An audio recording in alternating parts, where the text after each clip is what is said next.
thumbnail and episode title. I have questions about the thumbnail as we get into it. But welcome, everybody, to the Alfalfa podcast. Today we are Eric Johansson, Steven Sorrow. I'm Nick Urbani. Armand is off hosting a 1-year-old birthday party. How convenient. Yeah.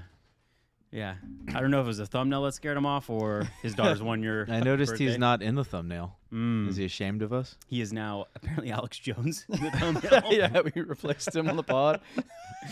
Was he upset about the rainbows or the Alex Jones? I don't know. We'll have to ask him. We'll have to find out. Jimmy, why is Alex Jones? I'll ask you later. We'll ask you. It's too early for this. Yeah, we got Jimmy a microphone today. Jimmy has a microphone? Yeah. The world. Wow. Jimmy, making your pod debut. All right, so we got what's up to the chat?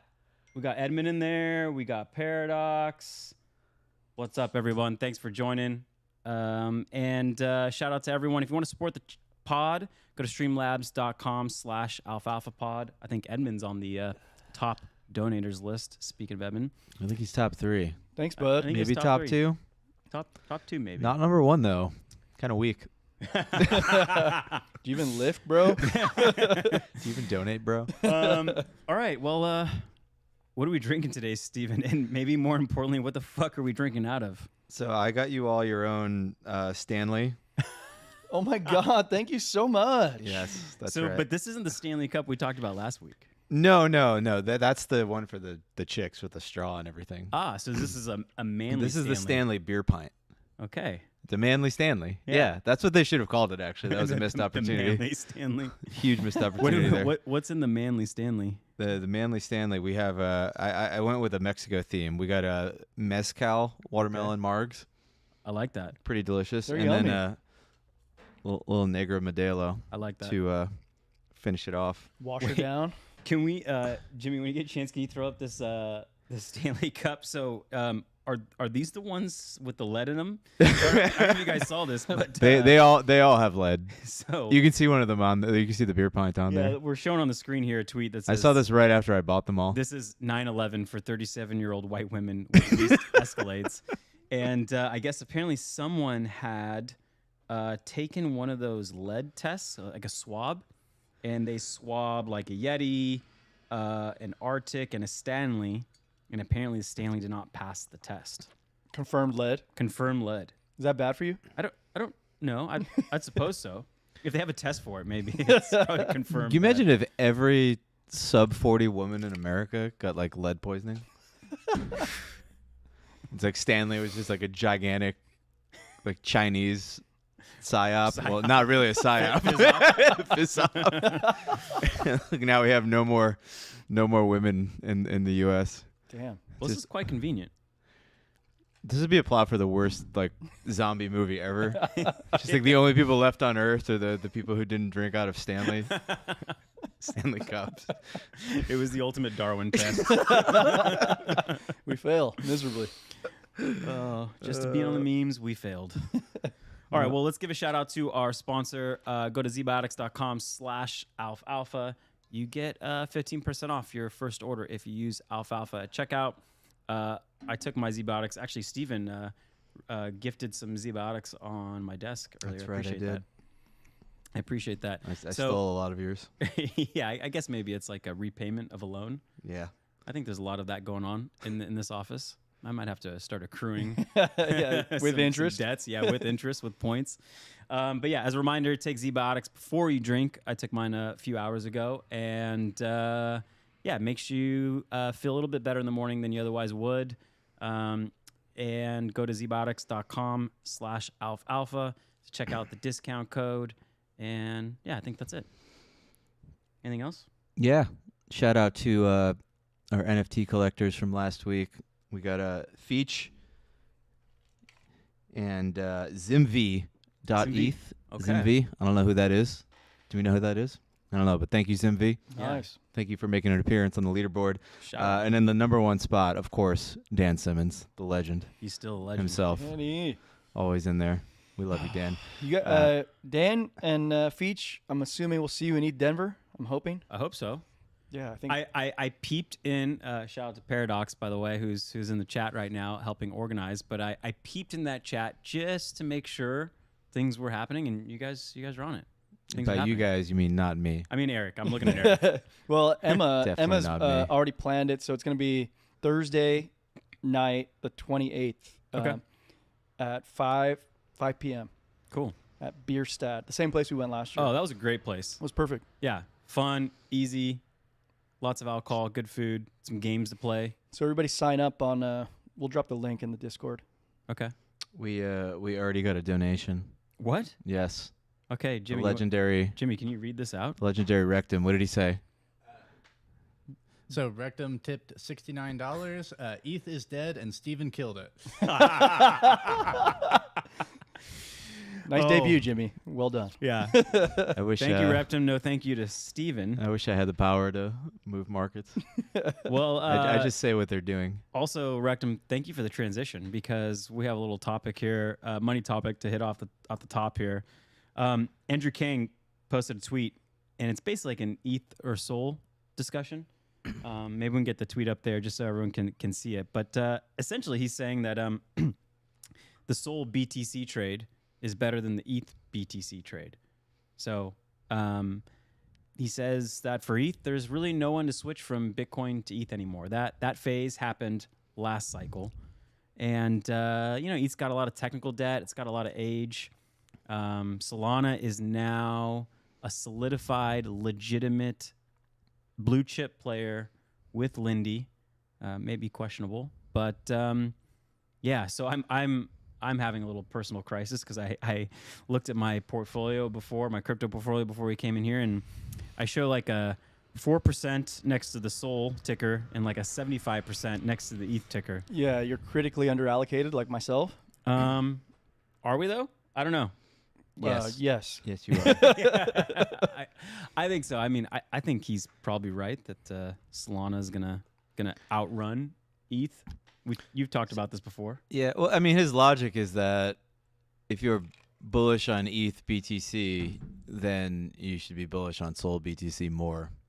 And if you're like this is the same thing I said a lot last cycle, which is why I didn't own any Bitcoin. I was like, Bitcoin is really good because if you hold it through like 80% drawdowns, it loses the least money. But it sucks during a bull market. Right.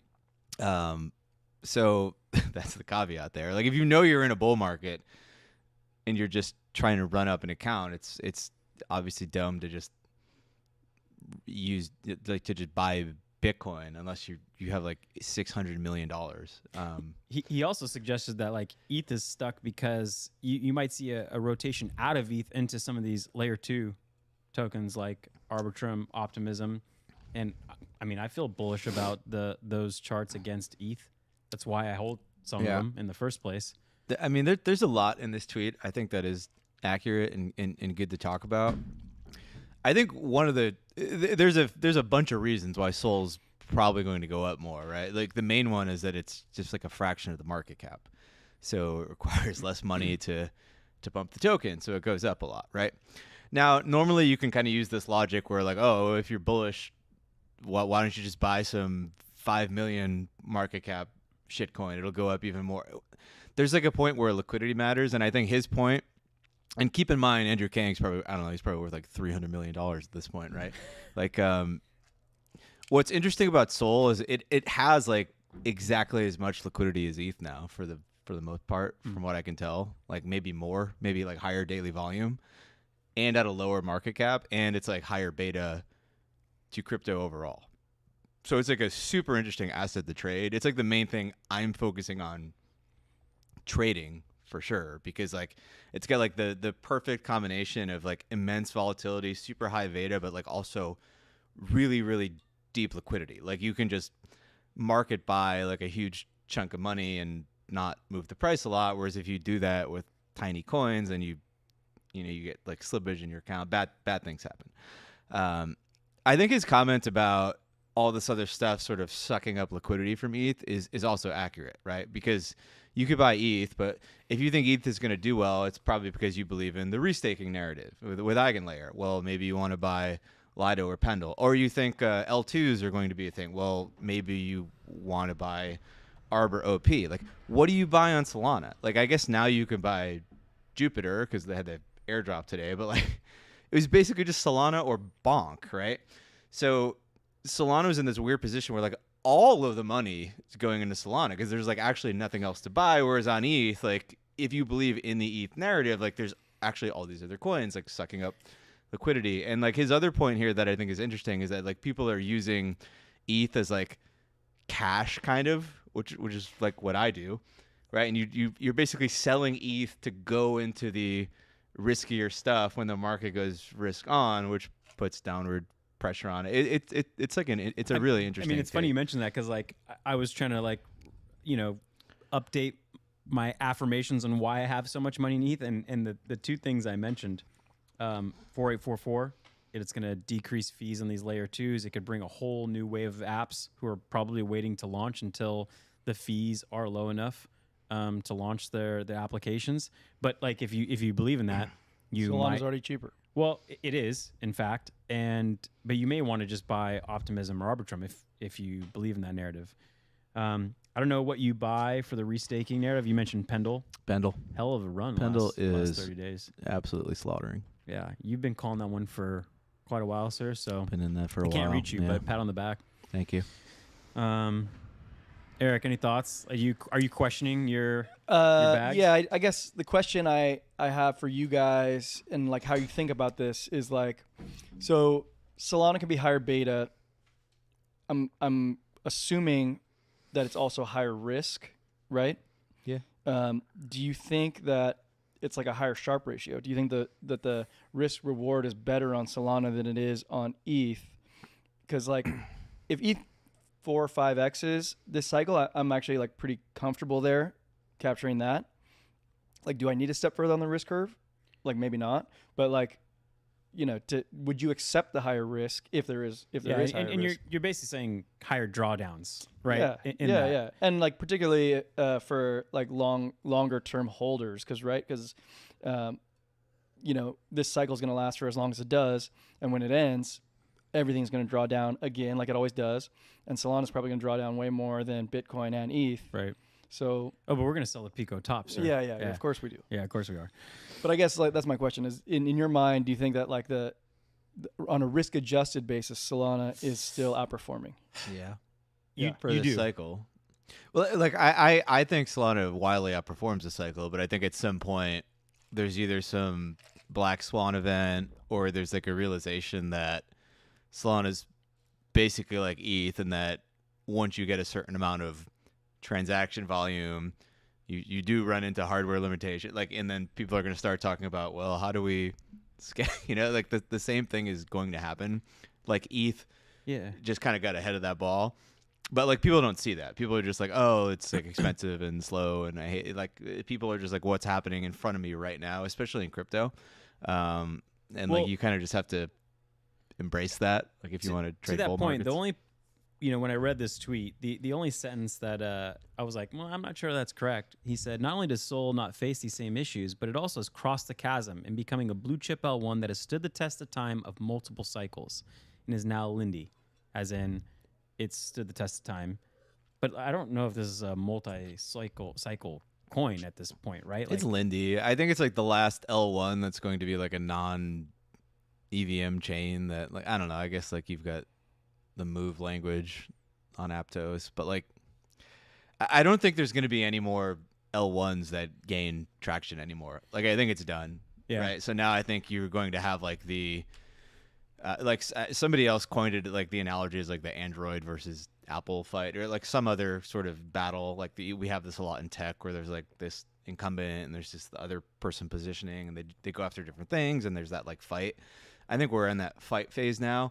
I don't think anything else comes out of left field this cycle, or probably any cycle really, and it's like, oh, this is like like I think they kind of got in the door, and in that sense they do have Lindy. Like they are kind of in it now. They've gained mind share.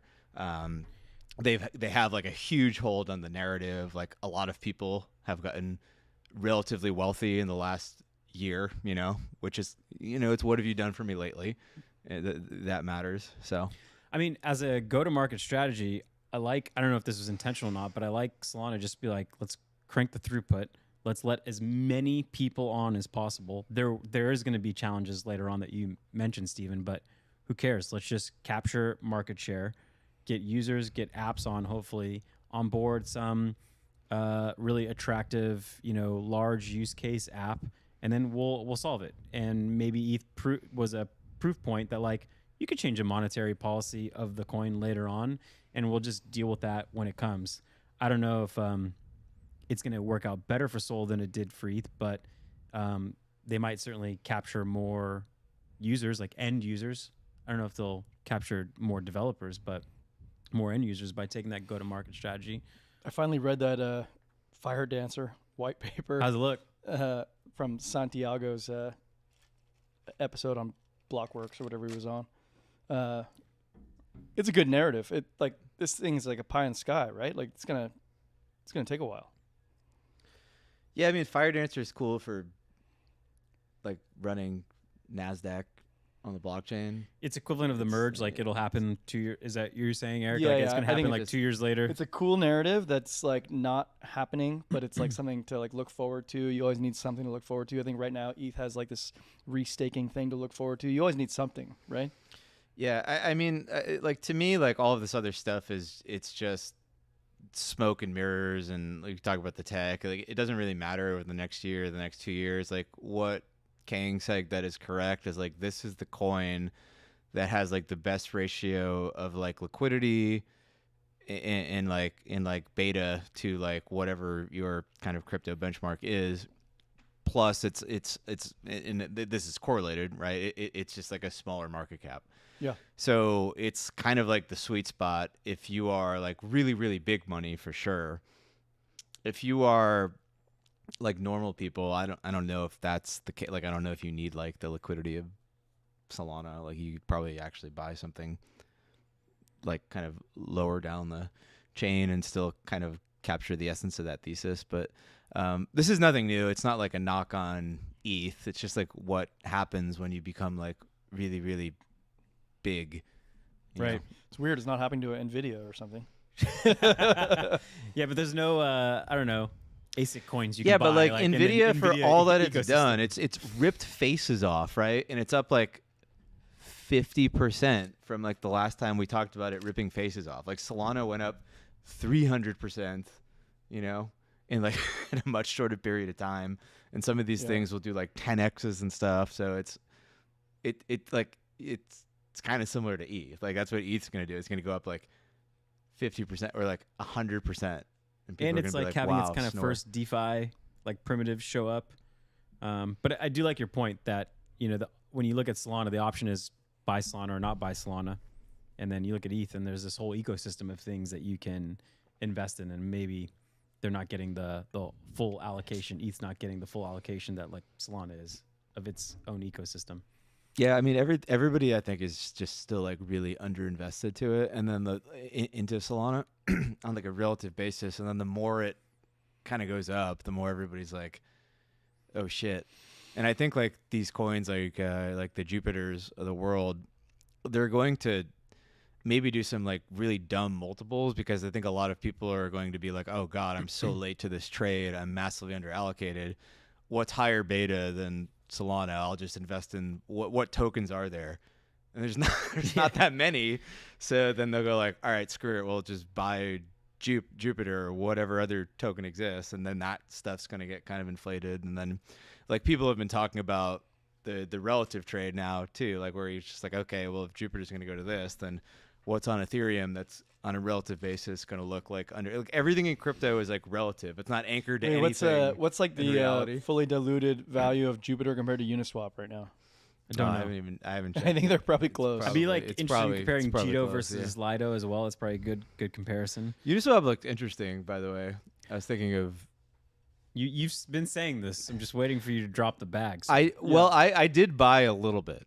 Okay. I bought like a little nibble, but like it looks kind of interesting. It's like if you look at the Uniswap chart, like the floor is like down 50% from here, and it's like a pretty good floor. But the ceiling is like 10x, like for like a moderate sort of, in crypto terms pump. So like the risk reward looks pretty good. Question for you guys though, just real quick on Solana. Kevin in the chat mentioned that Solana chain did go down several times last year. So during this run up, if it does Bullish, go down, nobody can sell. When it does go down, like is that interrupt the whole thesis narrative? so- Does it just halt the So whole I wonder thing? about that too, because we have this blue hair coming in narrative, right? Like the TradFi narrative coming into Bitcoin, buying Bitcoin. Finally, TradFi gets involved. I think ETH is probably the next one where TradFi gets involved. Like, is TradFi really going to get involved on something that fucking fails? Like, I don't know. I saw the first hints of it. So Chris Dixon was on CNBC. Andrew Ross Sorkin is asking about it and in general crypto, and he's really good at like talking about the non-financial use cases. And Andrew says like, oh, so is the stuff you're talking about going to happen on something like Solana or Ethereum?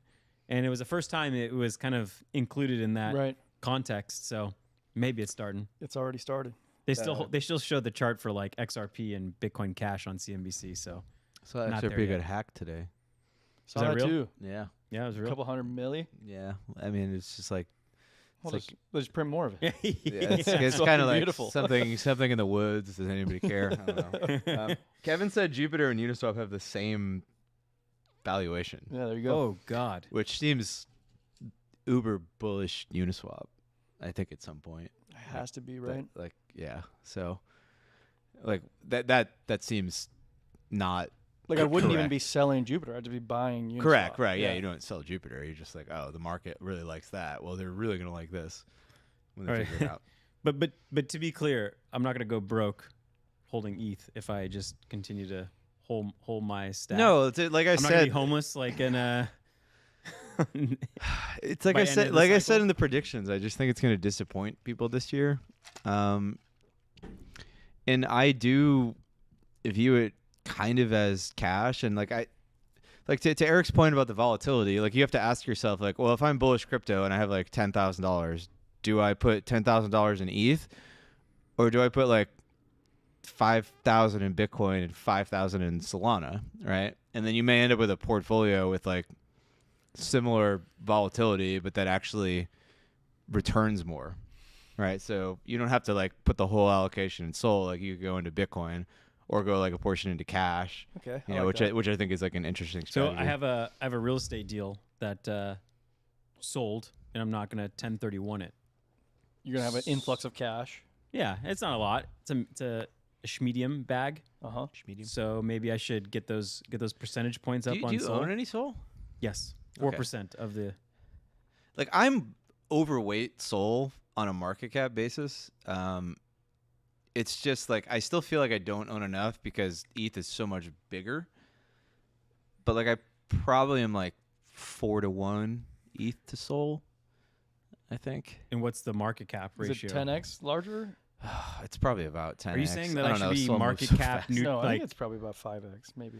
I think you should be overweight Sol, like if you want to be aggressive, because it's gonna go up more. If got a lot there's of bull work to do market. then.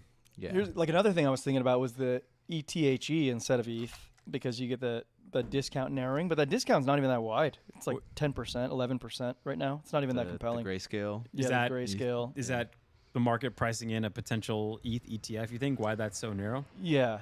I mean, obviously, that's like what I'm looking for. I mean, but getting 11% cheaper ETH is pretty nice. You know, you give up 3% on the staking and you pay 2% in fees, but you still get that 11% Yeah, you don't discount. even need that trade for like we're over 50% for May right now approval. Yeah, that Prediction first markets. deadline is Yeah. May. I mean, that's pretty good. Which is crazy. Like, so it seems like the market's going to do what it did in the summer again, which is where like you knew this awesome thing was happening, and then like everything was down, and then if you were long, you felt like you're taking fucking crazy pills because you're like, wait, am I missing something? Like BlackRock is gonna have an ETF in like 6 months. Like, what, we can't wait 6 months, and we're gonna do the same thing now. Like the dollar is gonna go up again, as I've been saying. Oh yeah, request for tomorrow's irresponsibly long. Yeah. Can you do dollar chart? DXY. Yeah, I want to look at that All right, because cool. I don't think today's FOMC helped that cause. Like, I think it is going to go higher. I think there's a really very strong possibility ETH sells off to like sub 2K from here, and then you might end up in a spot where you're like in like late February at like $1,900 ETH with like an give me. ETF in Please May, give me. and it's gonna be like the same thing where you're like, wait, is this thing just dead? Am I stupid? Like, is the market right and I'm dumb? Like, it's just why is it so cheap? I don't know. And This whole conversation just feels like an attempt for a bottom signal. Just trying to shit on ETH just to really layer in a bottom It signal. was until I said that. Now we're going lower. I You ruined blew it again. Racked up another $69 donation. Ruined it. He's like, charge it back. All right, let's move on. Okay. Let's move on to some non-money stuff. We got a throwback, kind of, because we did some Nick Huber takes. Man, this guy just brings fire a lot. I will say that, like, I've seen other Twitter accounts try it, just say outlandish shit, and it just ends poorly for him. He's like an engagement farmer, right? Like, yeah, but he's just got that like Trump effect where like he just says outlandish shit and it just he helps is a him. little. Where it doesn't, but then everyone else tries it and they're just like canceled immediately. He's the sweaty startup guy. Yeah. So let's throw this one up. So he says, quote, say it with me. The more money you spend on resources for homeless people, the more homeless people you will get. It isn't that complex, folks. That's fucking End tweet. Yeah, that's a pretty beastly statement. Yeah. Is that a situation where we talked about like Charlie Munger, where he's like, show me the incentives and I show you the outcomes? So I don't know if this. I don't know if he's saying that it increases homelessness by doing it, or kind of more what I believe it kind of redistributes where homeless people may live. Not that they have like amazing transportation means, but obviously, if there's one city that's known to provide more resources than another, you may want to find yourself, in that city than another. It's Well, one of those, course. like, tough pills to swallow memes. That is a pretty tough pill to swallow. Yeah.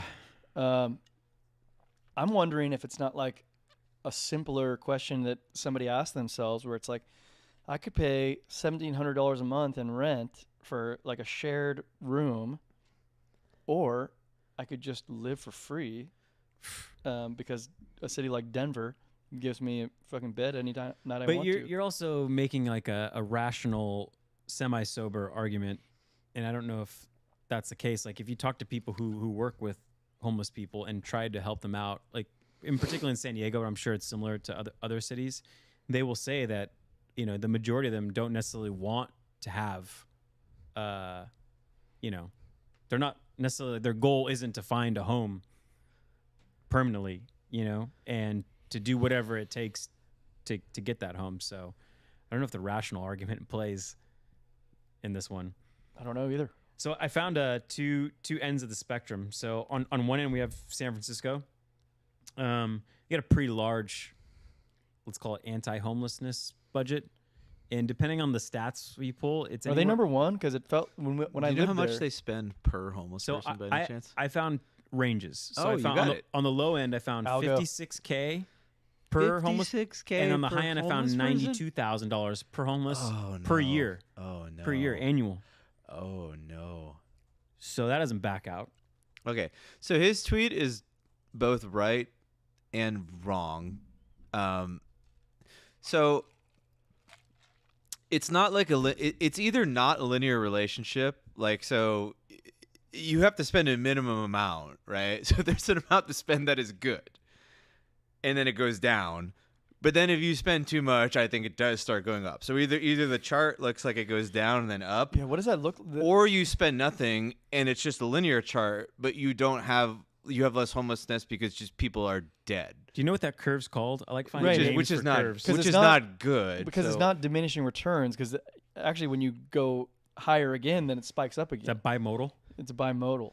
It's like I want to know. it's like y equals x squared plus 1. I don't MX know. plus B. I don't know. All right. But so I make think I shit might up. have found your minimum case, or like at least an attempt at it. So Finland, Shout out to Finland. I forget what episode we talked about. I think one of the happiest places Happiest country on earth. happiest country on earth. In 1989, they had 17,000 homeless people. Scoff at that number. 17,000 Yeah, in the 17,000. entire country. 25% of their population. Mostly in Helsinki. How but- many people are in Finland? Good question. I didn't do that Nick. math. I know. I'm sorry. You didn't think that was gonna be my Eric came in follow-up? the office. He's like, "Oh, are you okay? Are you working?" And I was like, "Yeah, I I'm guess, working." like, But I was working on 6 finding million. the stat. I did I not think it's realize. 6 million. I think Jimmy's Google. Oh, 5.54. Damn. Wow, you're good. Boom, boom, boom, boom. Over. Okay. So they went from 17K in 1989 to 5,000 in 2019, and 5,000. so we're talking like let's call it like a 75% ish, 70% decrease. God, that is 0.01%. That's fucking rad. So you didn't cure it, but you definitely helped, and they spent 15,000 euro per homeless. That seems reasonable. 90,000 seems bad. They also took a completely different policy. But also, like, isn't there like okay? So that 90,000 that we're spending here is probably like a big confluence of like the healthcare costs that we're spending. So it's like they're completely I different. actually- It's the bureaucracy. I actually Completely don't know different if it. cost bureaucracy. inputs. I don't even know if it includes like the emergency care and the police responders. I think that's like the line item in the budget.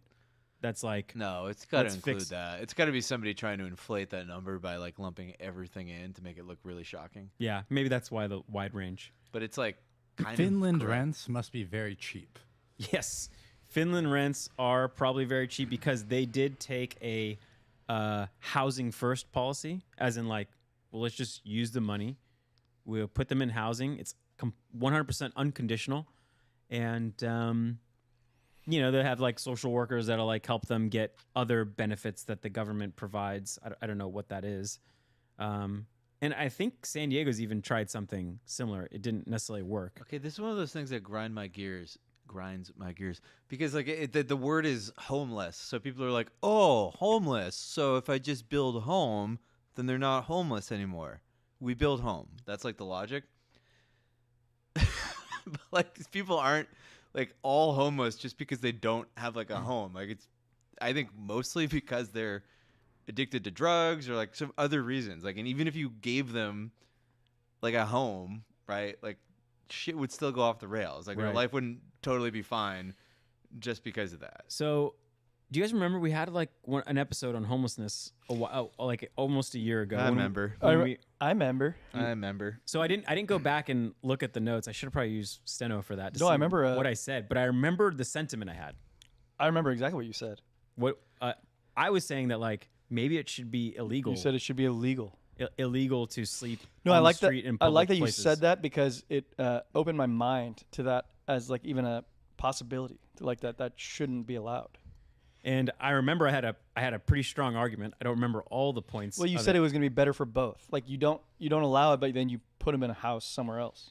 Or no, well, I think the biggest point was that if you are going to do that, you need to have like this very wide set of support services, both judicial and mental health and drug addiction, types of programs in order to support that policy. Because you can't just like come off and like, well, it's now illegal to sleep on the street, put you in jail. You need to be like, okay, it's illegal to sleep on the street. Which bucket do you fall in? Like, do you have a mental health issue? Do you have a drug addiction issue? And then at what point, if they're repeating offenders, how much power does a judge have over that individual? I think it's a good point. I also remember on that episode, I brought a stat where it was like the majority of homeless males were actually veterans, people who served in the military. And I'm guessing in Finland, there are not a lot of fucking soldiers, No. period. Like, we get a lot of soldiers Yeah. in the U.S. You also have the homogeneity argument in Finland, Yeah. which we hashed through that episode. I find it hard to believe that for 90,000 a year you can't build a freaking Military support service is network. mandatory in Finland. Good. Oh, a lot of counterpoint, soldiers. Eric. Good. You sure you want to give Jimmy the mic next episode? He's Wait, hold counterpointing on, you hold right on, now. Jimmy. Jimmy's I like just fact checking Hold his on. face First off of over all, here. serving in the military in Finland, what does that mean? That It means means like you might have to go to war with Russia. no. You hold them. Hold I was gonna on. say you hold binoculars and look at Russia. And be like, Exactly. yep, still Russia. Still don't like us. That's And what I'm All wondering. men above 18 years of age are liable to serve either 165, 255, or 347 days of military service. Right. All right. But the military service might look different than what we're talking about in the United States as military service, perhaps. Yeah, I I feel agree. like it's like the same thing. I feel like they're people just going through training, and like most people aren't actually ending up in a situation where they're like being shot at, right? Agreed. Yeah, I think veterans probably like. I think I imagine what you thought was PTSD. Yeah. Well, the numbers were alarmingly high that veteran males made up the homeless population. Right. And I think that I- probably speaks for itself. I think to sum up the Huber tweet, because I think the point of it isn't so much like a homelessness thing to take away. Like the main takeaway is that like people have this idea that when there are problems in society, if you spend money on them, you just fix the problem by spending money. But that's not actually like a true linear relationship. Like there's some amount of money that's good and okay to spend, and then you get like some return on your money. But like for the most part, I think that amount is actually quite low and lower than people think. And for the most part, like when you spend a lot of money in government to fix a problem, what you're actually doing is creating a bureaucracy that exists to fix the problem.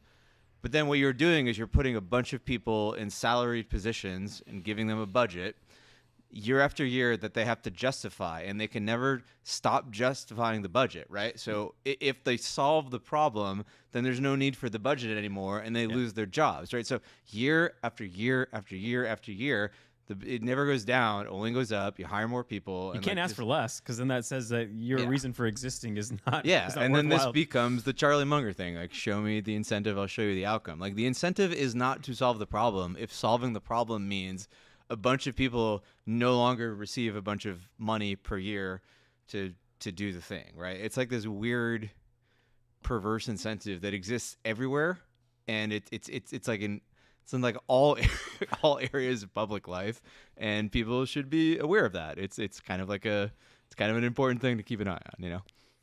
All right, I like that. I think that's a good. That's a good bow. That's a good bow on it because it more specifically addresses like probably his intention of the tweet, and Yeah. I like your analysis on What it. else you got there? All right, well I got a thumbnail we should talk about first. Thumbnail. So, Jimmy, two questions. First, why is Alex Jones on the thumbnail? Oh. Is he our fourth? Our thumbnail. Did we replace Armand with Alex Jones? I assume this is a turning the frogs gay thing, right? He's turning I the don't know frogs what it gay. is. Turn the frogs gay. Wait, Oh, hold okay. on. Turn Hold the on. I don't frogs know. gay. I don't know this meme. What does that mean? So it's like a famous quote he made. Yeah. Yeah, Alex Jones has been screaming about the frogs turning gay for like 20 years now. Wait, so frogs are turning gay? Yes. Humans are turning gay. Because of the chemicals that humans are putting in the water. Frogs are getting gay. Frogs Okay, are so turning- that leads to my second switching question, sex. which is why is the Dasani water bottle in the thumbnail? Is that essentially are you implying that it's in the water and that's why? It's always in the water. And So hold Dasani on. has no fluoride in it, so Dasani is also acidic as fuck. Dasani's got salt. just tap water. Dasani's tap It's water. like worse than tap water. yeah. Apparently we're wrong. First of all, Dasani tastes the best out of all the bottled waters. No, it's stop. You're pretty- wrong. It's delicious. Are you trolling? pretty. It's delicious. First of all, I don't mind Dasani. I don't actually give a shit about my water. I'll drink anything. You guys. I will stop. literally drink anything. No. I drink tap water. I drink tap water too, Okay, straight out drinking of the pipe. No, you don't. Yeah, I do. There's no. You drink tap water? Yeah, absolutely. You I go to my, has like things stuck to his arm to tell him like yeah, because it doesn't make that much of a difference. that's no way that's Hold true. on. You don't even have a filter? I at What? least filter it through my fridge. I think the building that I'm in has like filters built in. Okay, so it's I not filter like through my fridge. straight from the water hose. It's not the hose. It's not the garden hose.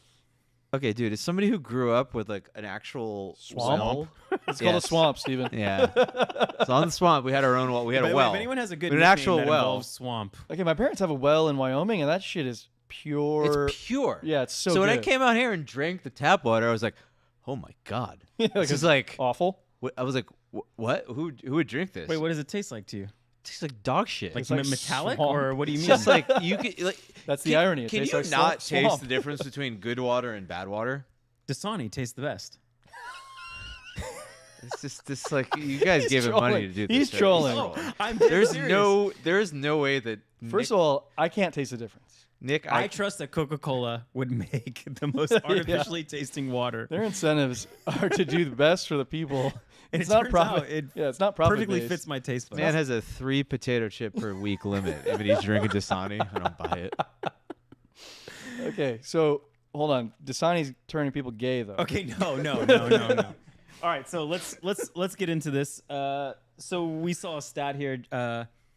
Jimmy, can you throw up this bar chart up here? So this was a study done by PRRI, and they do about, I think they surveyed like close to 7,000 people, and what they're trying to understand is like how the American population, and more in particular the electorate, changes over time. And they had this section, and if you're looking at the chart on the screen, the conclusion is 28% of all Gen Z identify as LGBTQ. Okay, so what age group is Gen Z? Just remind me. Like Jimmy, are you Gen Z? No. I think it's like sub 26, right?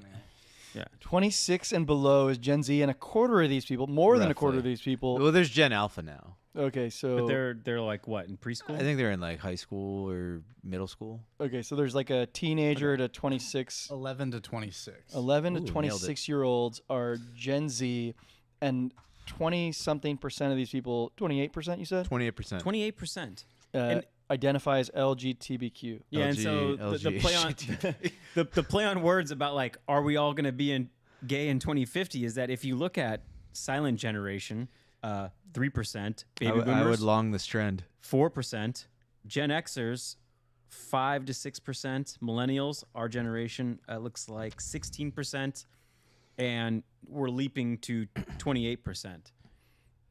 That's a massive increase. This Right. is like exponential growth.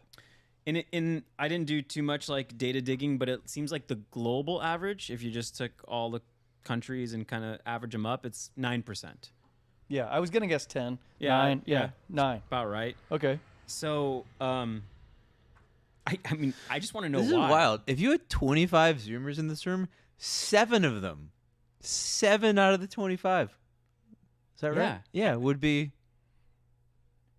And so, not straight. okay, when kind of looking at the question why, the easiest one the first one comes to mind is like, well, is it just more socially acceptable? As in, there have been 28%. Wait, dig into the data first because Okay. there's interesting stuff in the data. Did you Because find something else? just look at the chart, right? Okay. So if you look at the gay section, it doesn't change that much. Like 2% green? of the silent generation was gay, and now we got like 5% Gen Z, 5% millennials. It's the Okay, same that's thing. that's the green. The green There's hasn't 2 grown. other categories. One is bisexual, and the other is something else. I'm just off the fucking Richter, dude.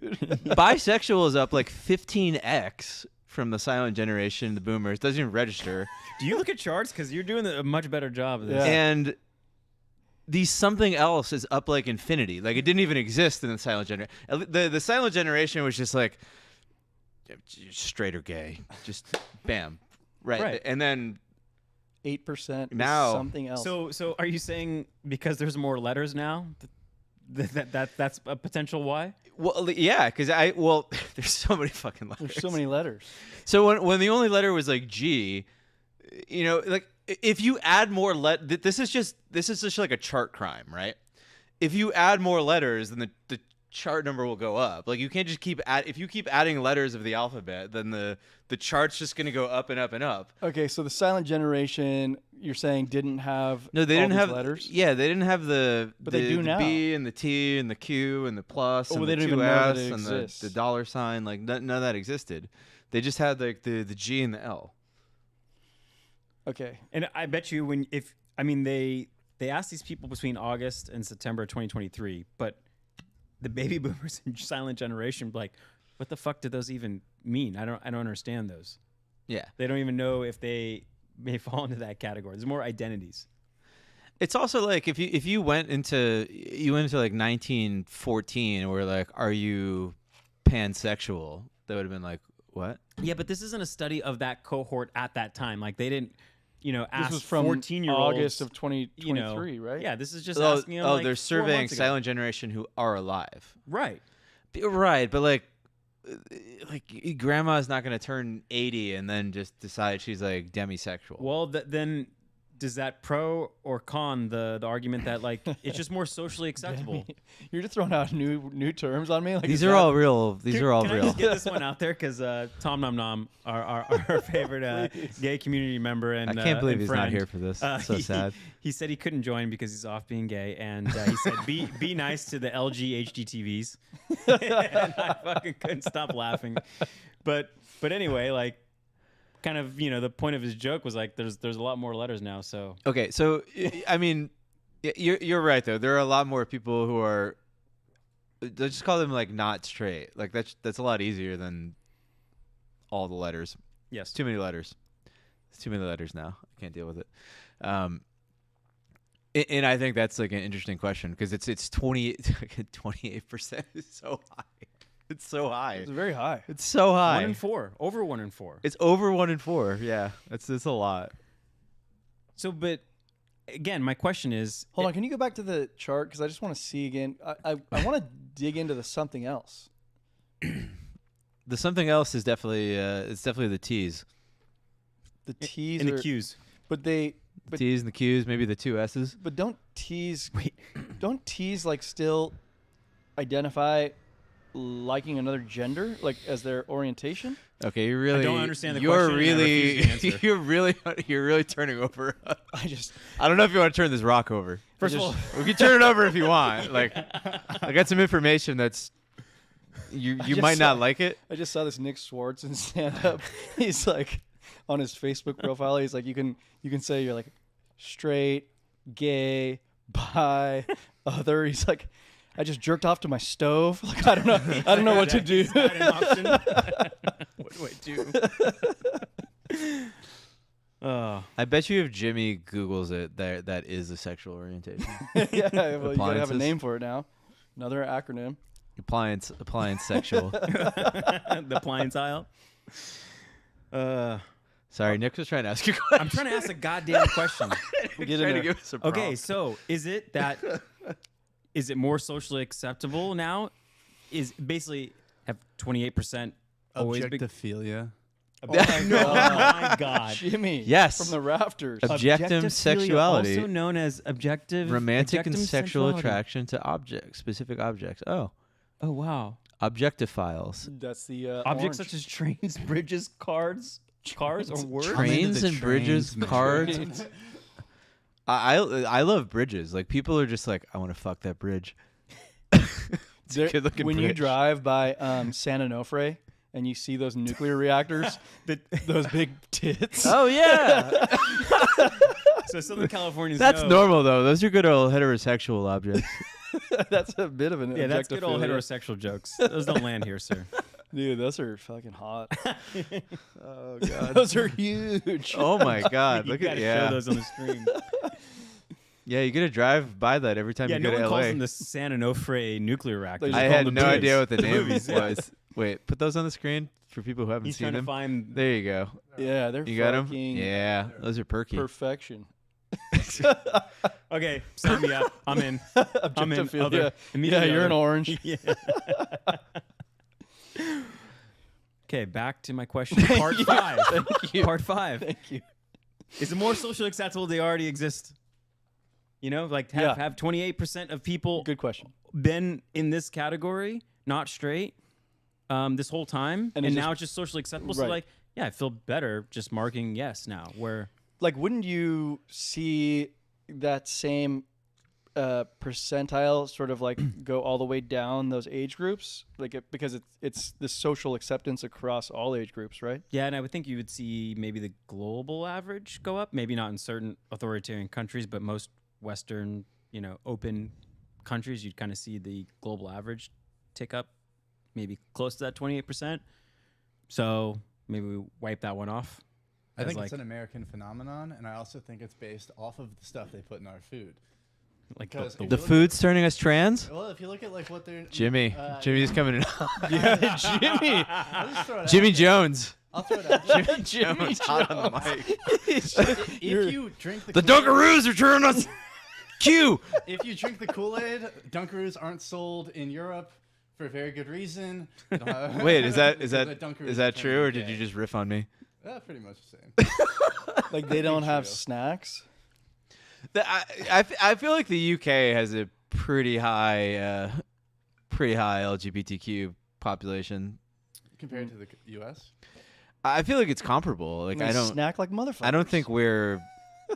I feel like it's like a Western. It's definitely a Western thing. Like I feel like if you go to Egypt, it's probably not 28%. No. And there's probably some Maybe. reasons why in the other direction. Yeah. Religion. Jimmy, All right, Jimmy's on the googling. Can I all right, let me just throw out a wild card here. Think about the age range we're talking about. So you said 11 to like 26. Yeah. Right? So I would call that mostly an immature age, like a developing age where you're developing A little more impressionable. very impressionable. And I don't know about your guys' like high school, pre-high school period, but like wouldn't call that like the highlight of my life in terms of social prowess. This goes to age 26, dude. Of course that was a highlight of my life. Yeah. 26 maybe. Yeah, 26 But talk to me when you were like 13. No. You had a six-pack when you were 13 too? Jimmy found. Okay, Jimmy's on where something. it's most common to be LGBT. Brazil. Brazil. Honestly, not surprising. Surprising that Thailand's not on there because like Spain, not surprising. Switzerland, kind of surprising. Germany, not that surprised. France, U.S. is there. We're number 6. Well, what kind of what are you gleaning from this data? Any of you? Like, because I'm not seeing like clear patterns necessarily. Nope. Nope. I don't like draw any conclusions from it. Catholic countries don't love it. Ireland, Peru. I mean, we're pretty. Spain is pretty Religious. Catholic, right? Spain is pretty religious. They're Protestant. Yeah. Huh? I think you want to draw, like, you want to look at this data and be like, this is the thing, and you can't. It's Maybe like, Gen Zs are just bringing us back to the fucking global average. It's like a mean reversion. The weighted average. It's yeah. like a mean reversion. Like the actual global population should be closer to what Gen Z is, perhaps. When you look back, okay, here's a thought I had. There's a difference between like sexual orientation is how you identify, right? But then there's like sexual preferences, which is like what you're attracted to, right? Like let's just say within like a female cohort, you're like there's different sexual preferences, right? And what I see there is that like there is a cultural influence on the preference side for sure. Like you look back at like Renaissance paintings and their like hot women look different than the hot women of today. Yeah, they're thick. The thick and I feel like the thick is kind of like coming back now. So I feel like it's like a moving target. So like if I apply that logic to orientation as well, or just sexuality period, I'm like, well, then maybe it is just like entirely cultural, like in terms of like how we behave. You mean like what's determined attractiveness has widened Sure. enough where like if you're a male, I don't know. It's not like I like fat women, I like skinny women, I like a stove. Like it's or you You like just like those these fucking things aren't the nuclear same. reactors, pal. like if you're a male Patriots fan, you like all women and Tom Brady. Is that what you're saying? Like Yeah, maybe. I'm just throwing it out there as an idea because I know for a fact that sexual preference, not identity, preference, sexual like what you're attracted to is contorted by your Generation. your exogenous factors for Right. sure. I still go back to, what's important to like a 15-year-old at that time in your life. Fitting Like, in. Fitting in. Maybe another word to use is like significance, and maybe they found like when you identify as this other category, you get a little significance, you get a little more inclusion, if you will. And I don't know if that's playing into the survey results, but I think it has. Well, I wish we had like a 14-year-old sitting in this chair right now. Ask them. Jimmy, you're the closest. Is it square to just be like a straight white male? Is that like just like a square thing to be? That's about the worst thing you can be. It's just like But that's been that way for about 10 it's just like years now. you're just boring. You're just like really boring. So then you have to like kind of find a different identity? Well, we talked about one worldview last episode when Malay talked, and that was like a very meritocratic, individualistic, worldview. And there's a complete opposite worldview to that, which is, a like victim oppressor, like worldview, right? And so you see it with rich, poor, police, civilian. What are you laughing at? Is there some in the chat? Yeah. John C says, "I love lamp." Okay.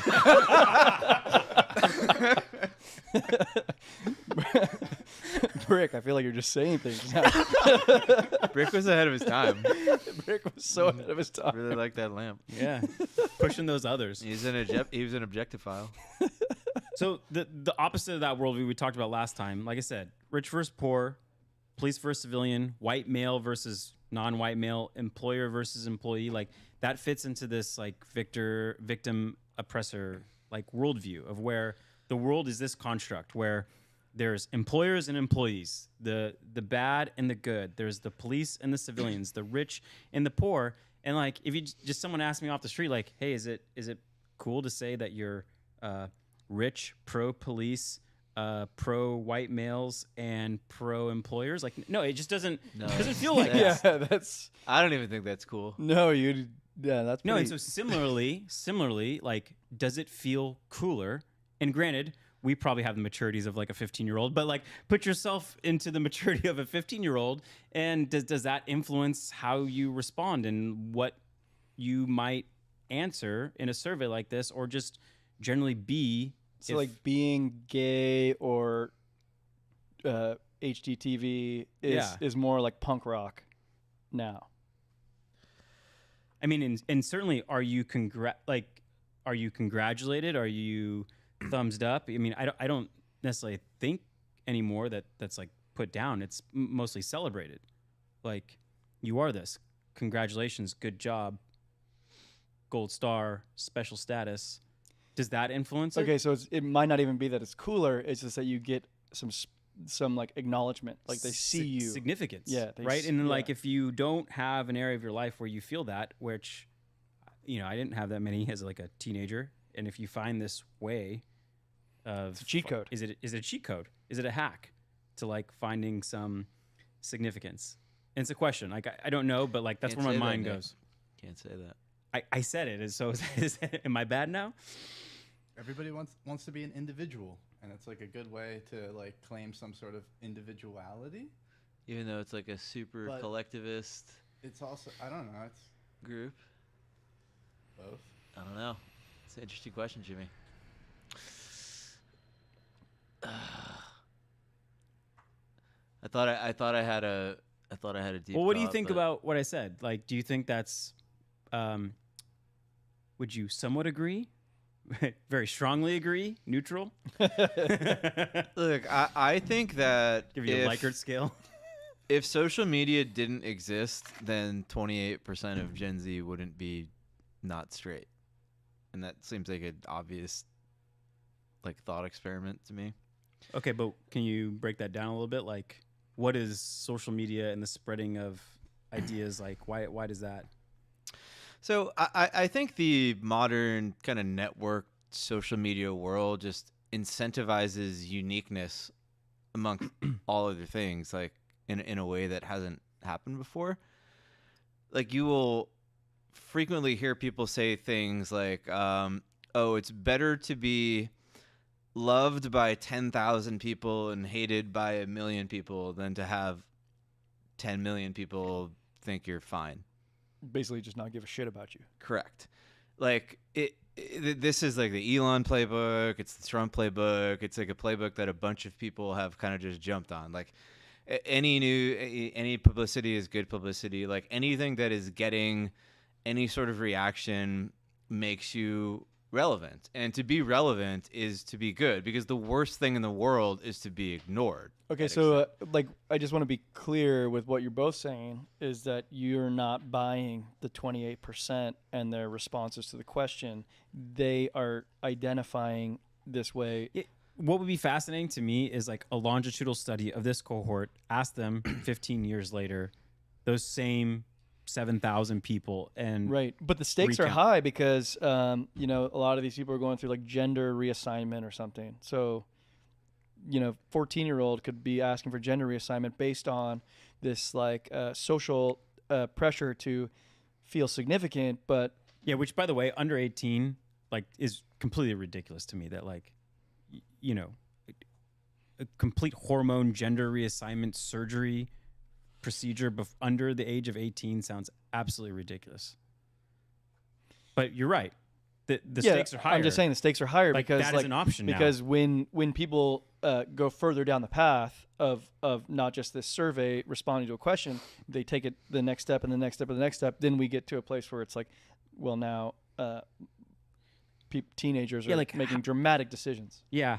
I mean, I just keep thinking, like, how many important life decisions would you hand to your 16-year-old self and be like, you know what? I trust you better to make this long-term life Oh, that guy was impacting. That guy was a moron. I'm still a moron, but that guy was like a way big moron. Yeah, don't you think that this fits in with like a large? There's like a bigger theme here, which is that like I feel like if you look at the world all around us, you see what used to be like walls that we were like, that's a wall, that's a support thing, that's a structure. It's all being broken down. Like everything that was like a norm is kind of being dismantled, and just the general scaffolding of society is going away. Like we have a presidential election now between like a guy who is literally dead and like a stand-up insult comic. Right. And like that's just normal now. And Kim Kardashian is a multi-billionaire, and Taylor Swift like basically is like the queen bee, like hive mind influencer of all white women in the entire Western world. Hold on, do you have more to go on Taylor Swift? 'Cause I kind of want to like pull on this thread a little bit. Like just everything, like all of the norms of like people don't get married anymore, people don't have kids anymore, like all the norms of society that existed forever are all being dismantled. So it's possible that this is just like another thing that just fits into like a larger trend in and of itself. It's actually just, you know, if you look at it in isolation, it's like, wow, this is crazy. But if you zoom out, you're like, oh, that's just the larger societal trend of Right, like- everything breaking down. And like maybe as humans, like we need these things. Like maybe we built these walls and structures. I do think that in the to first some, place to for some some reason. extent it is this. It's a way to signal your opposition against these like oppressive norms, you know. And again, we're pulling wide out from, you know, selecting other on the survey here, but like I do think it's part of the, you know, mini calculus that goes on in a teenager. That's one way they can do that is select this. I think you're both right. There's like a micro thing that you're talking about that I agree with, but I think there's like a macro thing that Steven's talking about that I also agree with. And I in a weird way, I think crypto belongs in this conversation too, where it's like just you have this pendulum that swings back and forth between like order and chaos, and like order in like the financial realm that we think of as like the Goldman Sachs of the world, and we want to get back to more decentralized, like, and I think the pendulum just swings back and forth like in all aspects of life. But the fork turning isn't a pendulum swing. It's like a collapse of the structure that holds the pendulum, and then you have to rebuild it. But back it up. is because it collapses and then it swings back into. Sounds like an order and orderly everything. process that you're talking about, and I don't think it's an orderly process. No, To go I don't through that think evolution. anything around us is orderly. I think we were all watching a not 28% so of slow-moving teenagers are identifying as train wreck. Like there's like so many flashing red signs like everywhere in society right now, and we're all just kind of like. It reminds me of like the last bull market. Like Elon was on SNL talking about Dogecoin, and we were just like, "Is this a top signal?" And people were like, I don't know, man. Like I don't know. I think we can go higher. Like you get so you're like a frog in boiling water. You just get so many top signals that you can't even see a top signal anymore. But I actually recently had this epiphany, like on like the high level, that like you can't have full order, and you can't have full chaos. So to have the pendulum is actually a healthy thing, and I actually like it. You know, like the fact that we go through these things is actually quite good. Yeah. I agree. I think this is like a built-in feature of humans that actually turns into a bug sometimes in production, but like it's there in the code for like a good reason. like it's good that like a new generation is born and then they like test all the boundaries of the older generation. It's like kind of like evolution in a sense where you try a bunch of stuff and you're like that didn't work. Oh, that did work. Let's do that. And then humanity moves forward. Like if everybody just did the same thing forever, there would be no we'd be all dead right now. Like there would be no humans anymore if everybody was just like still hunting with spears. Yeah, that's how you test things. That's how you progress. That's like it takes sort of like failed tests, and then finally something sticks, and that's how it kind of works. I think it's cool. This is like a problem, like inherent. Well, I don't know if it's a problem, but if you look at the people in society who are like more artistic, right? The people like who you look back like 20, 50, 100, 200 years, right? And you're like, wow, that person was like, look at what they did. And like, we remember their name. They made this great music. They made this great art. They made this great movie. They wrote this book, whatever. But also tons of those people like had like schizophrenia or they're bipolar or they're like damaged in some way. And then the vast majority of people who are like that never went on to do anything of significance. And they just sort of like died like a semi-crazy person. Like to be like an artist, to be a boundary tester is like super high risk. Like most all of those people like sort of fail in that their name or like the stuff that they do does not persist throughout history. But like it's good that a certain percentage of the population of humans is so crazy that they want to take that wild risk, even in the face of all our odds, to think that they're going to be the next like pop star or they're going to like be the next like Oscar-winning actress or whatever. That's really good for humanity as a whole.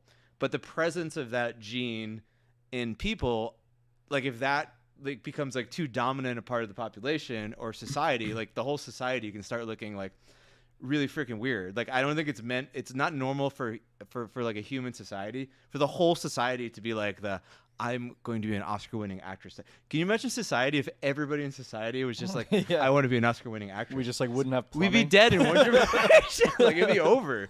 It'd be super over. So the diversity of our traits is kind of key, and things get out of whack sometimes. But it's good that we have the boundary testing. Well, is the hyper love of Taylor Swift kind of like the swinging of the American pendulum back towards American idealism? Because it's a blonde woman on stage who's into football players. You know, that is like a classic American history. Right now, it's very hard to find. Okay, hold on. But, like, I like that question, but are there like tinfoil takes on why Taylor Swift is returning to prominence with a football player? That's my real question. You've seen some, is what you're saying. Well, I'm guessing that there are some floating around. I don't know if Marty's in the chat, but this would be a good time for Marty to chime Marty in. definitely thinks Taylor Swift is like a full CIA psyops plant that's been like To get people to take more groomed vaccines for or something. years. I don't know. It is a little suspicious that Travis Kelce is making Pfizer commercials. Yeah, well, he's not doing the. He's not- literally making every commercial he possibly can. I noticed he's like promoting just- everything. That's true. He's just taking money. He's just grabbing the bag, man. Which is like I can commend him for that. But yeah, no, the right on Twitter right now it's super. They're like freaking out because they're like, oh my God, Taylor Swift's going to endorse Biden. The Chiefs were like rigged to go to the Super Bowl so that Taylor Swift she's gonna like get down on one knee in the middle of the halftime show and propose to Travis, and then Propose to him. Yeah, and then like actually be like, no, wait, I can't do it. My true love is Joseph, and then Joe Biden? walks out. Yeah. I'm not saying I believe this. I'm This is still sticking to my 2024 prediction. Taylor Swift saves humanity. I think Kelce proposes. He would be smart to do it like the week before the Super Bowl to get the full media cycle. But maybe he proposes sometime after the Super Bowl, gets her pregnant. We mega baby boom, and population is on the rise again. Wow. so all the women are like, oh, Taylor Swift had a baby. I should do that. Okay, so And that then- would be Yes. Jimmy's take, the return to American idealism. Right. Okay. Can you imagine like history books like 300 years from now that we're like reading about how some like pop star had a baby and it saved America from like Yeah. just dying off? It's possible. It's better than the pop star becoming president. I don't want Taylor Swift for president. You have to be like an idiot to run for. You have to be like, who would run for president? Narcissists.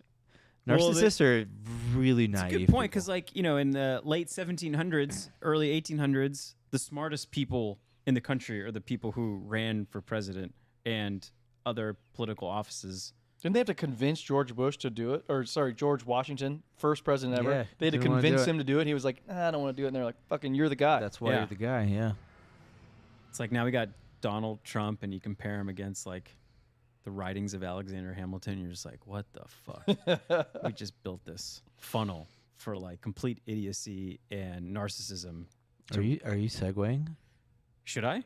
Wow, that would be a good segue. I wasn't, but keep going, because To what topic? To what topic are we going? Wait, no, wait, wait. That was. Wait, did Hamilton? Did he die? Did he have a duel? Or was that Alan? No, we're not going to the duels yet.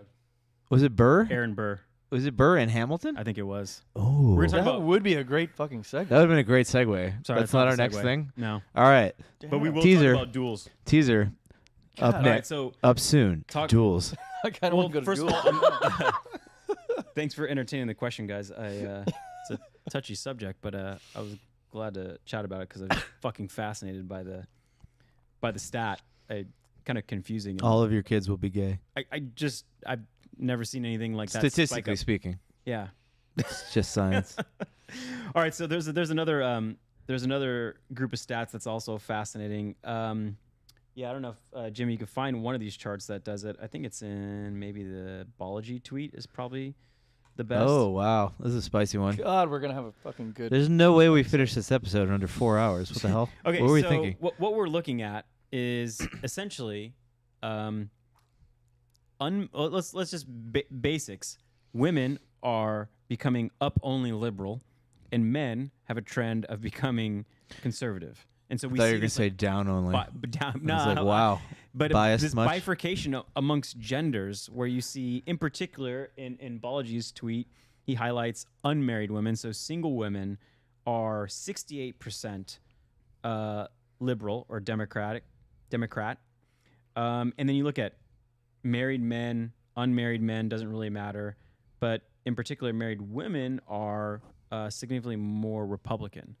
So we see this divergence happens. In his tweet, we'll put it in the show notes, but he gives about like 6 reasons. And Eric and I caught one, and I'm trying to find it in particular about women. Oh, here it is. Second, it's not just the party of men, because married men, married women, and single men all vote Republican. As of 2022, only single women vote Democrat. The state is their surrogate provider and protector. Ooh, shots fired. Yeah, that was a pretty spicy take. Jesus. But anyway, Is Balaji married? I think he is. And then, He's fucking gray, dude. He's not even orange or anything. But He's this just- is also he loves technology. global Great. phenomenon. So Jimmy, if you can go to the subtweet where he like retweeted, and there's another graph in there, and it shows these like other countries. You look at like South Korea, and the spread between women who are liberal and men who are conservative is just massive. You see it in the UK, Germany, obviously the US, but you also see it in a whole host of other countries. This is a global phenomenon that we're seeing. Pretty wild spread. So in the U.S., it's 40 points.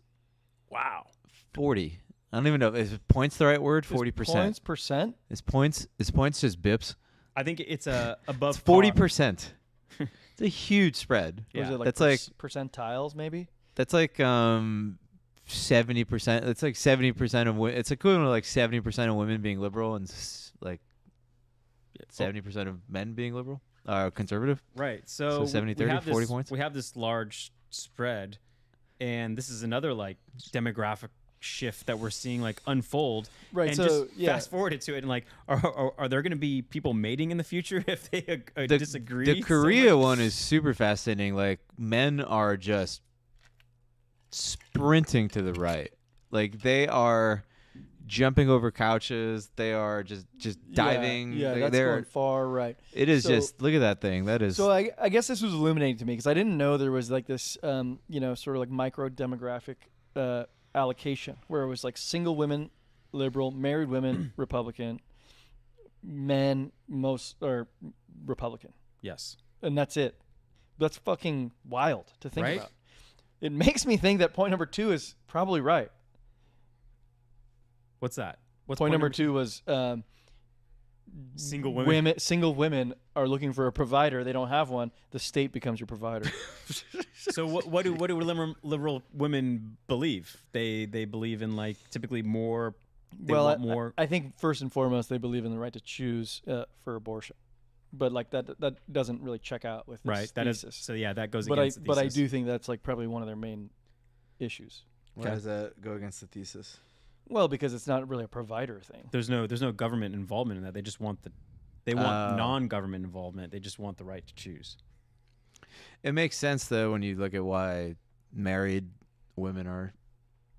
Why would so that's the part that doesn't. Well, if you were to look at like abortion stats, like I would wager a lot of money that the overwhelming support is amongst single unmarried women, and that like it actually probably goes the other way when you look at Once you're married and have women. kids, Yeah, you're married saying? women with children, I would bet are like actually maybe even like on the Yeah, you might have like a on the cognitive pro-life dissonance side. thing going on, right? Like, there's something there's definitely something there.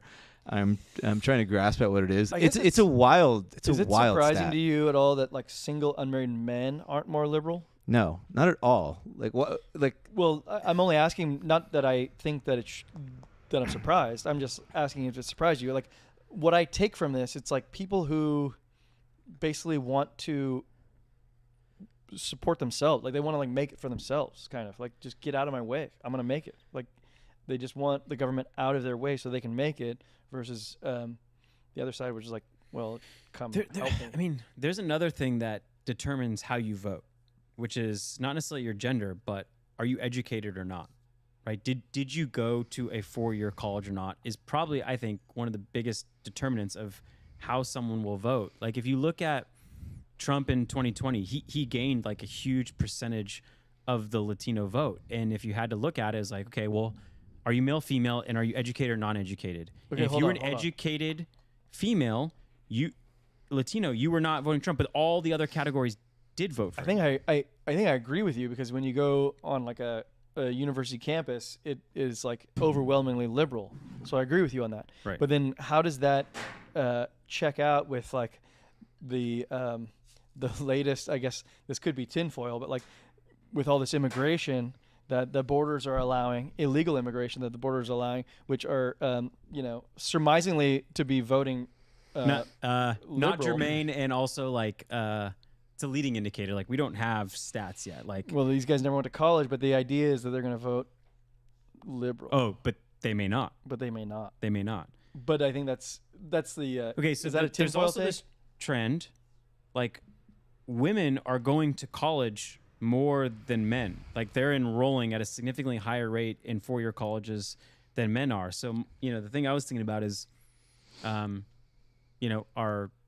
men conservative because they didn't go to college, or are they not liberal because they didn't go to college? Like what is it? Is it which is the driving factor? Is it the fact that they start off liberal or conservative, or did they go or not go to college and that determined their political leanings?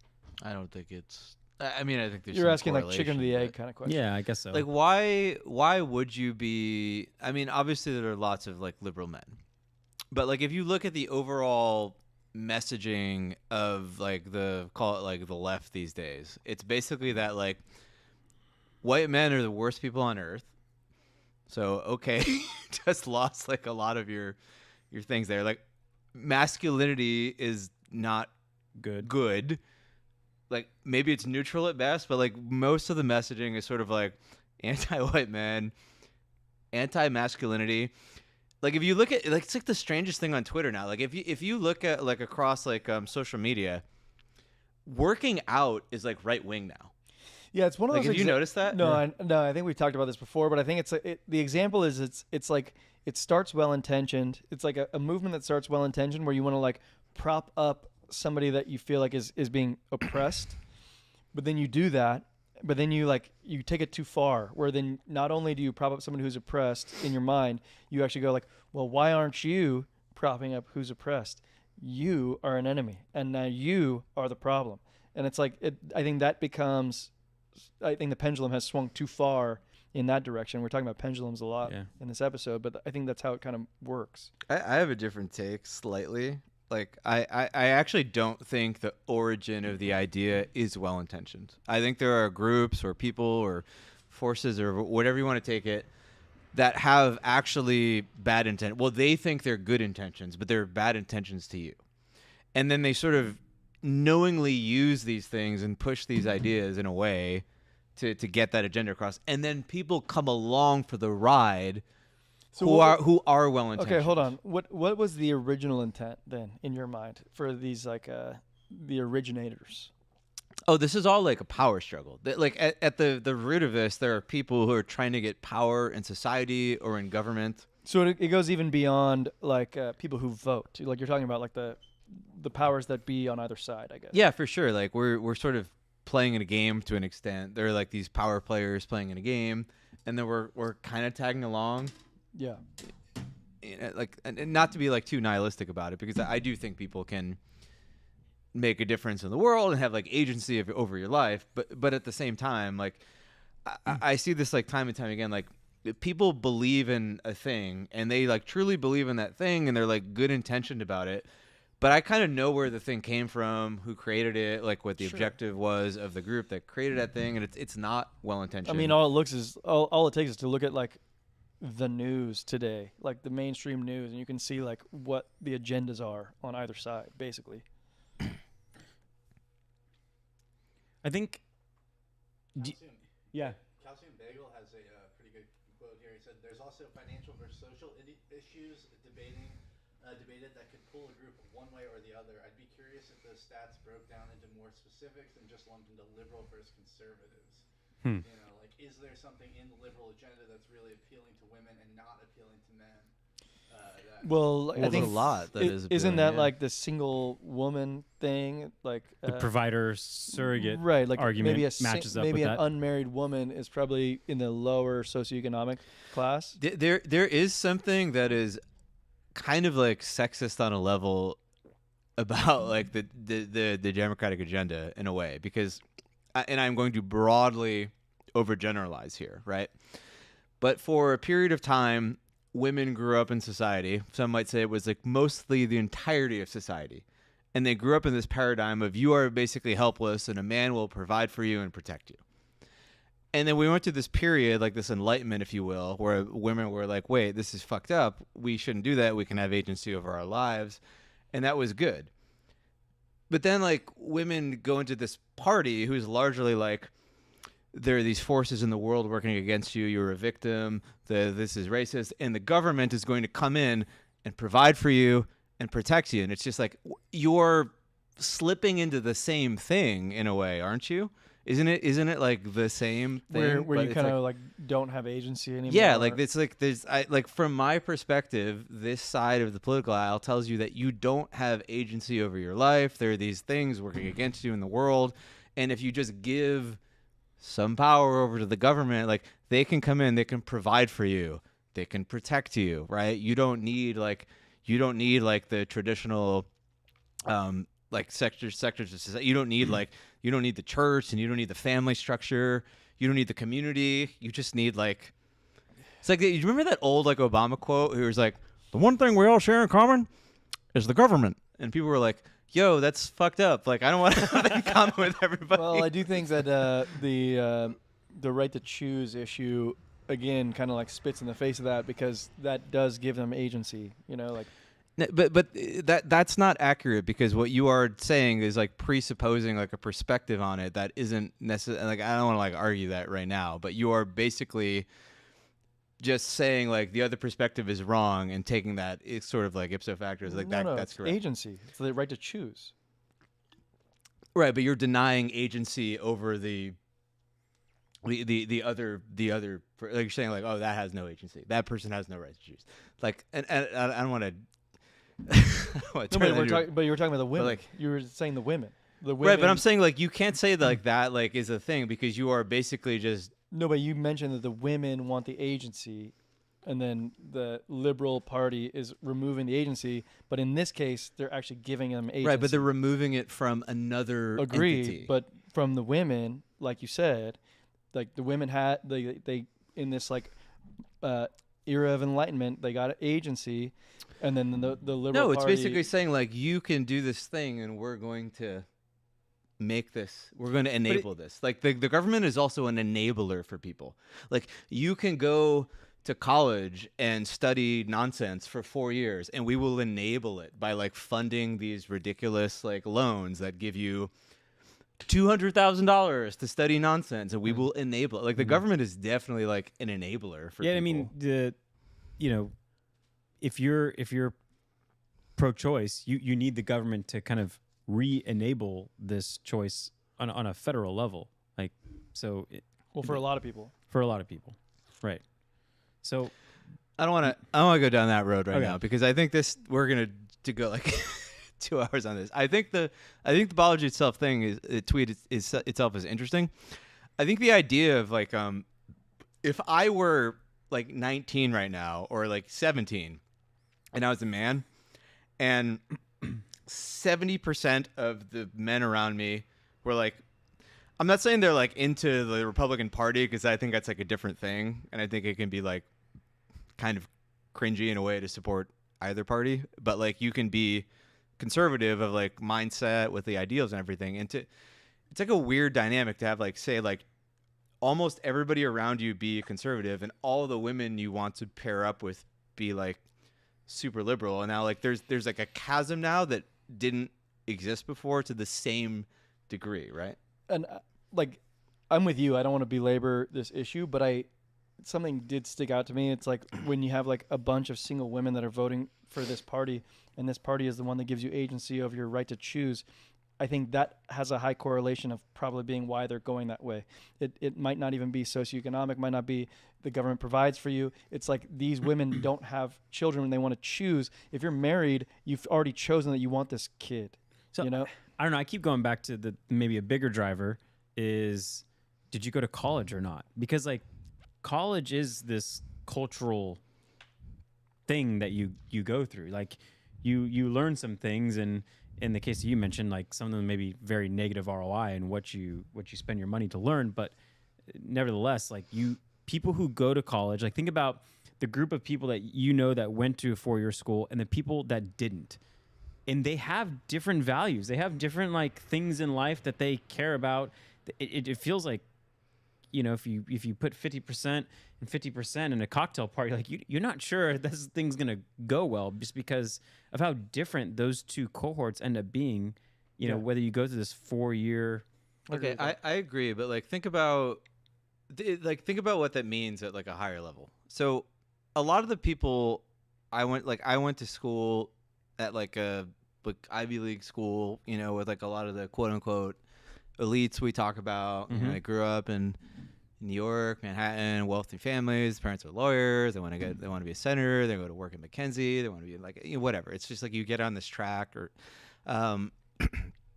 college in general just seems to be this like credentialing thing these days. Like when people talk about the quote unquote like elites in society, not to be too Alex Jonesy about it, like I think what people mean is they talk about these people who just get into this fraternity and they get stamped with a thing, and they're in a club, and then they just kind of like make a living being in the club while not doing anything like super productive. Like, so like contrast the person who goes to Harvard and studies something like, which I would say is probably kind of like a useless thing, racks up a ton of debt, but then they just go work at some government agency, and they like basically like live a life like ascending the ranks to the bureaucracy. Basically like the taxpayer is just funding their whole life. And then like contrast with like that with like the person who doesn't go to college. They learn a trade. They're like an electrician. Right. Nobody's giving them anything. They have to be good at being an electrician. They have to get business. They have to like interact with people. They have to go out in the market and exchange, right? Their craft for like money, and like live in the real world. And that is like a part of the divide that I think people when people talk about like the quote unquote elites versus the rest of everybody, that's like sort of what they're talking about. Like there's this club that you just sort of get into. You get rubber stamped by going to a college, and then you can be like a freaking United States senator or like literally the president of the U.S. having done nothing your whole life, just by like Your getting relationships, stamped your by a bunch of contacts. things. Like I don't call it stamping, but like your network is just stronger, and being part of that network is kind of your survival. Like you don't want to be kicked out of that network. You also have to because- say all the shibboleths, as Right. Sam Bankman said. You know, like you Right. just repeat the things. Gavin Newsom comes to mind. You know, Yeah. you just go on the track. You say all the things. And you just get to be. And apparently it fucking works. Yeah, because it's very next in like line. anti-American, and like it's very anti what everybody else in the country sort of like experiences as their day-to-day life. Yeah, so to me that still fits in. Like if you go through this, 4-year school, you get, brought into this club. That seems more collectivist, which is more aligns with Democratic Party than in a meritocracy where you're kind of left to fend for yourself and on your own merits. That seems more conservative. It seems a little disturbing that, men, for whatever reason, I don't know if they're going to college less because they see it as this place they're not necessarily welcome, where there are these new rules, these new tripwires, these cultural tripwires that you could run across as like a male in there. Isn't it just logical? Like it's more of a scam. Like you pay all this. Yeah, I don't know. money. Maybe it's just like it's not worth it financially, but I think more culturally, like, am I going to get in trouble? I don't think people are thinking that. I think like a lot of men are just like, wait, I can make hundreds of thousands of dollars working with my hands and learning like a trade. Speaking of, if you guys heard of UTI, it's a stock. They do trades. UTI? Yes, that's the ticker symbol. it's a trade school only, like for-profit company. I like it because I agree with you. I think they're like, yeah, I'm going to It's go like to trade ITT school. Tech or like Yeah, it's like I'm going to go to trade school instead of going to this 4-year college with this degree that like I may or may not get a lot of these 40,000-year-old. A lot of these stocks have done pretty well. There was one called Grand Canyon University. That was a ticker symbol LOPE. I think it was like because they're the antelopes, and that thing is like up only since they launched. And I think it's men and women that are just like brainwashed to go to college. Government funds it. Government guarantees those payments. Like if you get a federal loan, it's like a pretty good gig for a for-profit university. Can I ask you a personal question? Sure. Are you sure? Well, it depends what it is. Do you remember your dating world? Do you remember like going out with girls and like do you remember What going out with age? girls? I don't know, like any time in your life when you were dating. Okay. Like I don't know if this was a thing. Like when you were dating, do you remember going out with girls and you're like, oh, this is like a super liberal girl, or oh, this is like a super conservative girl, and you are sort of like pegging that, and then like how did that go for you? Less so like 2 presidents ago, but like I think that's more top of mind now. Like Nowadays, for sure. you can just you get these cues and you're like, oh, okay, you're liberal, you're conservative, and so like. But I wonder if that's more of a product of like where you are now, where I am now after talking to you guys for 3 years. Like 3 years ago, I wouldn't thought for 1 millisecond about that. Not even, it wouldn't have crossed my mind. Right. Never. I wish I could have not thought about it, but it was like a very So for you, it was like it was like very obvious. you're also known for making liberal girls cry in public. That's not like no. That's not Can I bring up something real quick? Yeah, what do you got? I think a part of this is why do you go to college to begin with? I went to college at Charleston in South Carolina, and there were a lot of females down there who were interested in getting their MRS degree, and by that I mean they wanted a husband.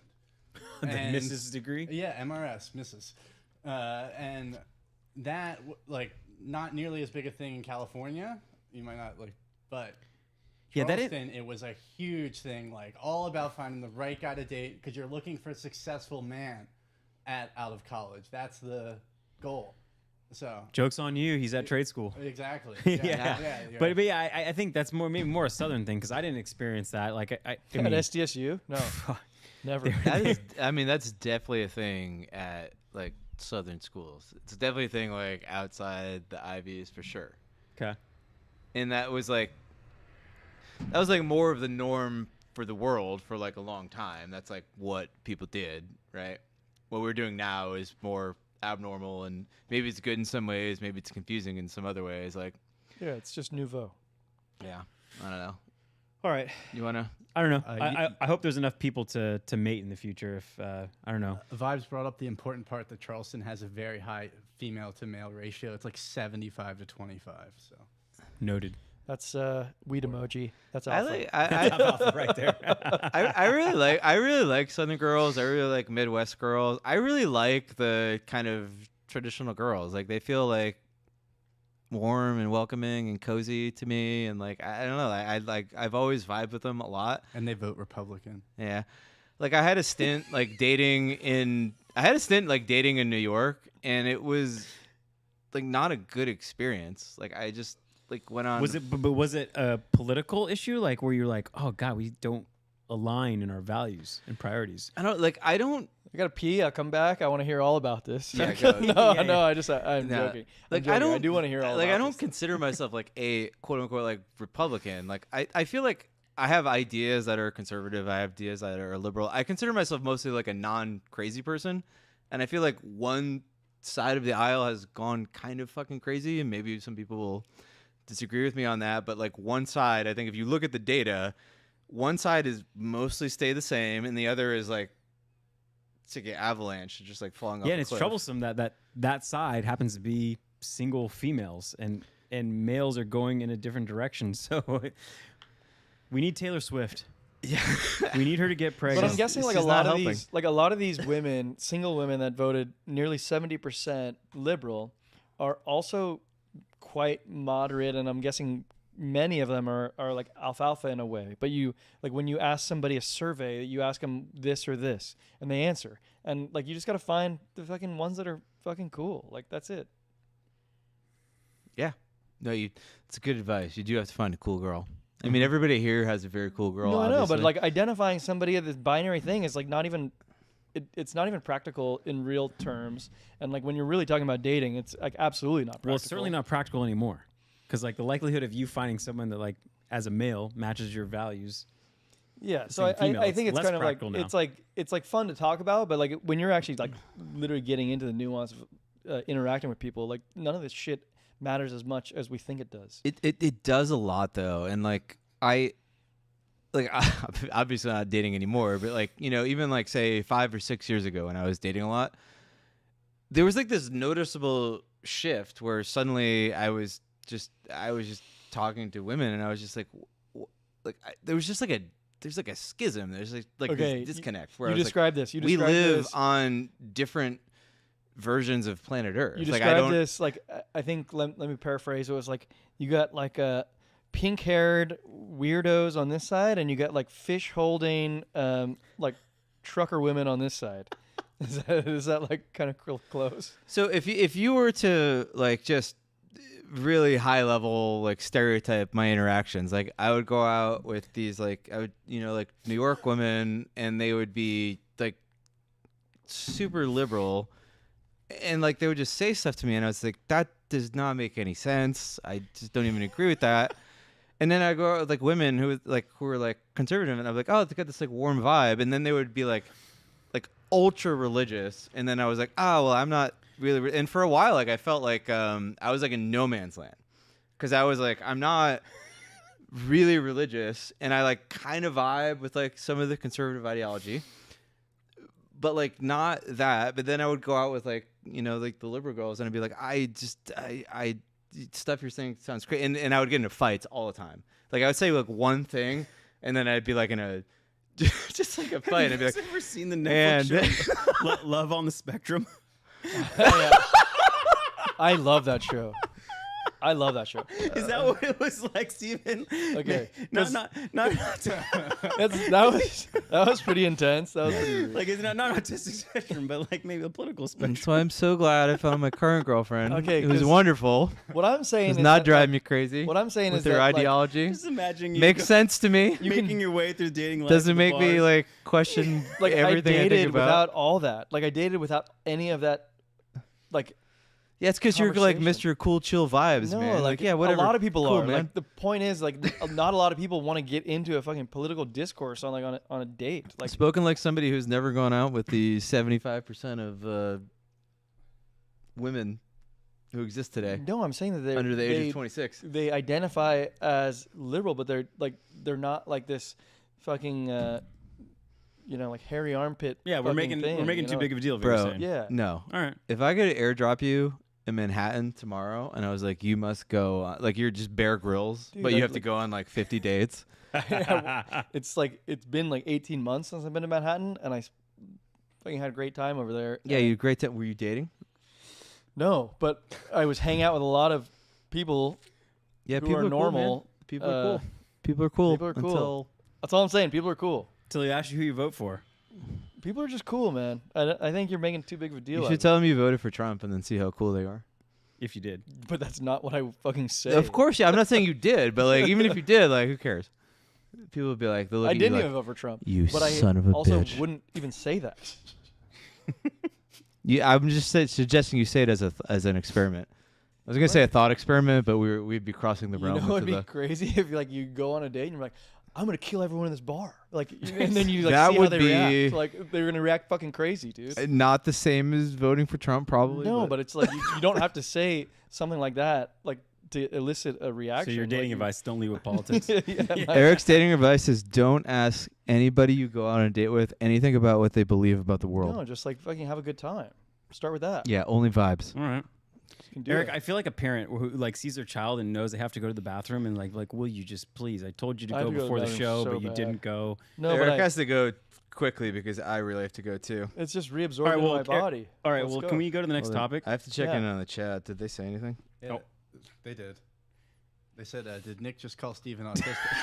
Yeah, I thought that's what I heard, and I just glossed right over it. But he meant the political spectrum. Yeah, I meant the political no. spectrum. Oh god. Well, guys, if you have any additional color to add to that discussion, feel free to drop it in there. All right, Steven, there's this thing about duels in my agenda here that Yeah, let's talk about duels. I don't understand. Let's wrap up so with the duels. This will be fun to wrap up. So tell me. Go to the bathroom, Eric. There- Just there's do a- it. there's- See No, you I dying. don't want to be here for all these Okay. duels. So you said there's a Missouri senator that wants to re-legalize political duels. Yes. Does he have a point? Question mark. What am I Great looking at headline. here. Can you guys tell me what these duels were, by the way? Like, was it a fist fight, or did you actually Guns. take 10 paces and shoot each other? Okay, so it was a mixed bag. There would sometimes be guns involved. Sometimes you would just sword fight. And if I just like stabbed you and drew blood, it would be over. Like you could call uncle? Yeah, it wasn't that like you're just gonna die. Although some people, Mr. Burr, did get shot. That was in a duel That was in a duel. with President Hamilton. Hamilton. Right? Yeah. Hamilton Wasn't that from literally- a Got Milk commercial? Hold on, That's all I Hamilton dueled him. Emperor. know. Exactly. Yeah. Peanut remember butter, that. got milk. So wait, hold on. So Alexander Hamilton, pretty fucking rad. If he enters a duel. Yeah, to I mean, death. okay, so duels definitely increase your street cred for sure. Dude, I Reputation points. yeah, Like if I gave you 10 former presidents and I was like, this guy killed a guy in a duel, you would definitely think that guy was more badass than the 9 people who no didn't question. duel. I don't really believe any of our presidents in my lifetime are the dueling type. So we think about duels as this crazy fucking thing. We're like, okay, it's a really good thing. We don't have that anymore. Like, what? You just insult me at a bar and then we just whip out a gun and walk 12 You know what? paces and turn around and George shoot? H.W. Bush, that's the dueling type, I think. Yeah. Yeah. Depends on the level of cocaine. I yeah. do have to pee, actually. Okay, so you're not in. You're not in. But Steven, continue. But yeah, I came across a Twitter thread where this guy was defending duels as it's a important critical structure to society, and I was like, that's an interesting take. Let's entertain this. He says What's his name? Oh, Alaric the Barbarian. Yeah, I mean, street cred on the Twitter handle there. It's a good name. Yeah. Yeah, duels are like a misunderstood function of society. So And he had some points here that I think were kind of interesting. They were not meant to be used to settle the truth, so and say. They're mostly like used to resolve disputes over honor, Right. which is not like really a thing we have in modern society. Are you saying like the duels provided repercussions for just like slandering someone? Because like if you did slander someone, you might end up in the street in Yeah. a fist fight. Like, or, the saying, fuck around and find out. Yeah. Like, we have fuck around and find out in the modern world, right? But it's like, oh, you got fired from your job. Or Fuck around and find out. Fuck around and find out in the 1800s was like, you got shot and you died, right? So the stakes are a lot higher for fucking around a couple hundred years ago. And when you found out, you sometimes would never be able to find out again. That's a good point. And it also like has this time constraint. Instead of having a feud that lasts for like 5 years, it's just settled like right there on the spot. Yeah. Well, tell that Conversation over. to the Hatfields and the McCoys. Dude, hashtag duel would crush. Hashtag duel. Just a bunch of TikTok videos. Is there a lot of duel content on TikTok these days? Not enough. It would be very Zoomer-like to initiate like a TikTok version of duels. But Or don't we have this somehow in- you in die like debates? socially? Don't we have these in debates like DeSantis and Newsom? We do, debated? but the stakes are never as much as like you will die. Like there's no way to like replicate those stakes. All right, but like weight class matters. You know, Newsom's probably like got 7 inches on. Not if you on have a gun DeSantis. or like a sword, you know. So your skills. You'd be pretty skilled, right? The idea wasn't so much that like everybody walked around just like, yo, mama's fat, and then like just you had a gunfight, right? It was more of like a nuclear deterrence thing, I think. Like, if we walked around, if you were in like high school, right, and you made fun of some kid, and you knew that as soon as you made fun of that kid, he might challenge you to a duel, and then like he might shoot I think you. besmirched is the better word. if we're gonna Besmirched. be Like if using- you knew that, like when you just shat upon one of your fellow classmates, that like you might end up in like a firefight where like it didn't matter like how big you were, like that guy could shoot you and kill you. Like you might be a little more judicious with your word. Like maybe you are going to hold your tongue a little bit more, right? You can see how it might keep Nah, I think people in check. You don't evolve. You like devolve into like I don't know the biggest like angriest strongest person wins rather than the one with the best argument. Even with Calcium guns? Bagel would like to know who would win in a duel in between the Alfalfa hosts, including Armand. Oh, definitely me. Have you guys even shot a gun? Yes, of course. I've shot all the guns. I Eric don't wants to believe shoot a that. chicken, remember? So Wait. Are we dueling with guns or are we dueling It's fisticuffs? got to be pistols. Okay, so Oh. fisticuffs are different. Okay, so I think this is interesting because I think initially society had like duels and it was like swords, right? Yes. And I think Chad the has swords, Steven. the swords are like an okay dueling mechanism. Like you could take a pretty heavy wound and not die, but like it was apparent that you got fucked up and you were people were like kneel, and then yield. it was Yield. Oh, sorry, yield, and it was over, right? Oh, you just fucked Oh up the my camera. Lord. Are we even in the shot anymore? Jimmy, fix the You're camera. in the shot. You look good. Okay, cool. We're in the shot. Sorry. You're good. Okay. On the spot question. Which of the Alfalfa hosts wins in a fist fight? Question A. To a gunfight? Question B.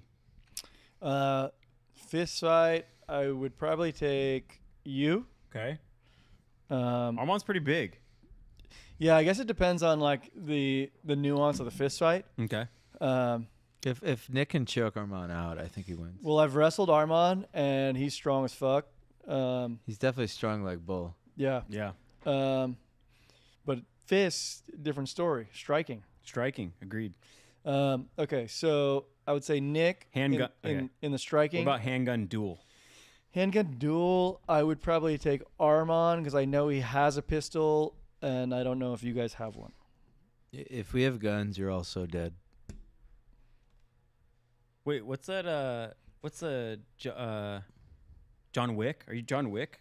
I'm not that level, but like I feel like I could shoot you all if I had to. How many rounds have you shot? in Also, your I've life? played a lot of Halo. No. Fuck Halo. Like, how many physical rounds have you shot in your life? Oh, like a lot. Like over 1,000? Well, hold on. Do you guys? Yeah, I like, actually have my a- dad like took me shooting as a small child. Okay. I shot a gun when I was like 6, probably. So do you guys have guns now? I don't have a gun. I don't own a gun. Okay, because I don't own a gun either, but I am now sort of coming around to the idea of like, why the fuck do I don't? But I like to do I not own a I like gun? to do concealed carry training.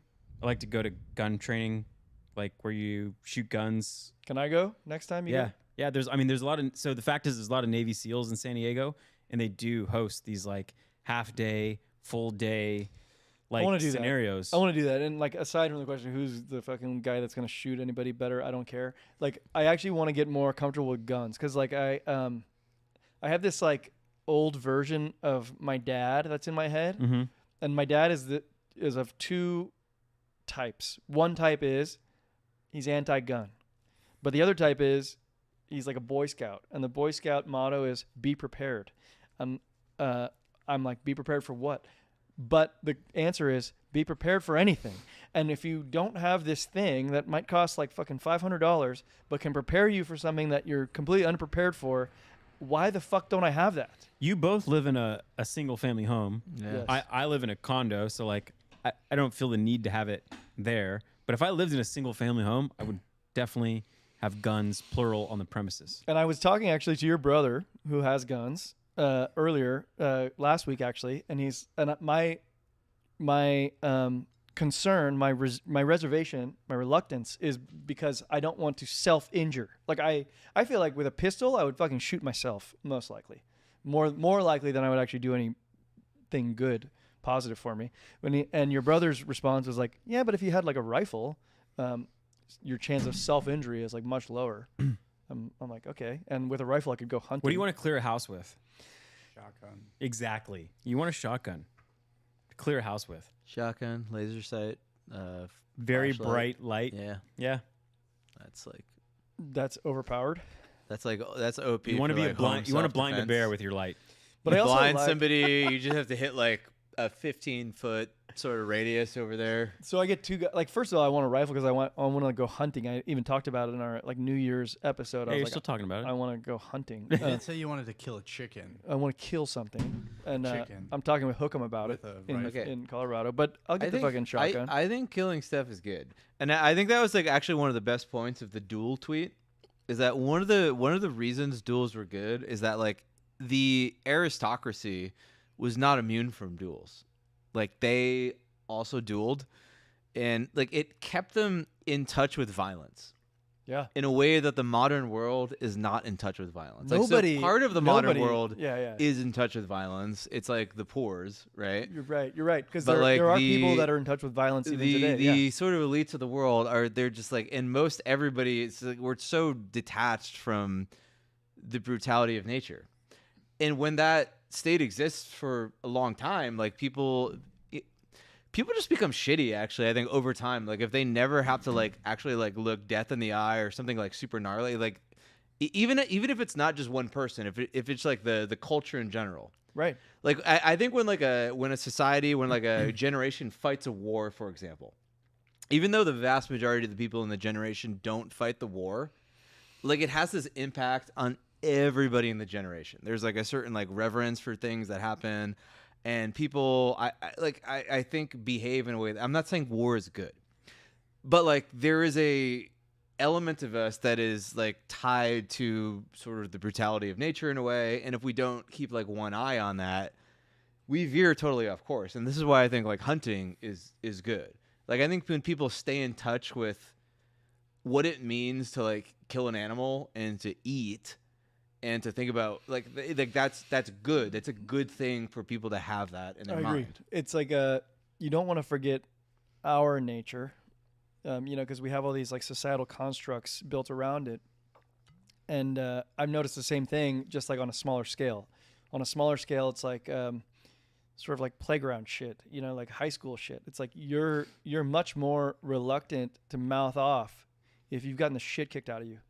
And nowadays, we've got a bunch of fucking loudmouths that haven't got the shit kicked out of them. Agreed. I like this actually.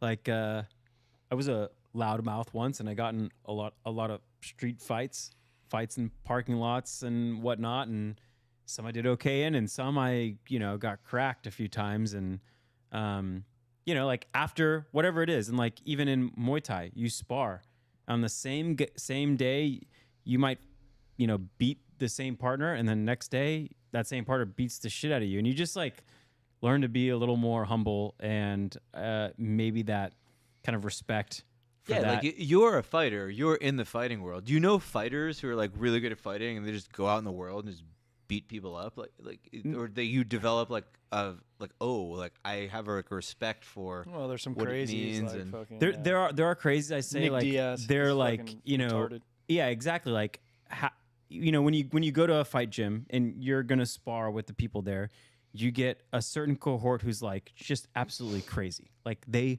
would love to just fist fight as hard as possible there, and then there's others who are cocky, who are because they're really fucking good. But even out of the people who are really good, there's only like a small but not echelon. in the gym. Like, do they go out to like a random bar and just like No, try to start the people fights who with are like normies? sparring and fighting. Yeah, No, that's different. no, to me. they're usually the people you need to worry about are like the most stoic people. Those are the ones who are like, I don't know, you spar with them and you don't know what you're gonna get, and you more often than not gonna get your ass kicked.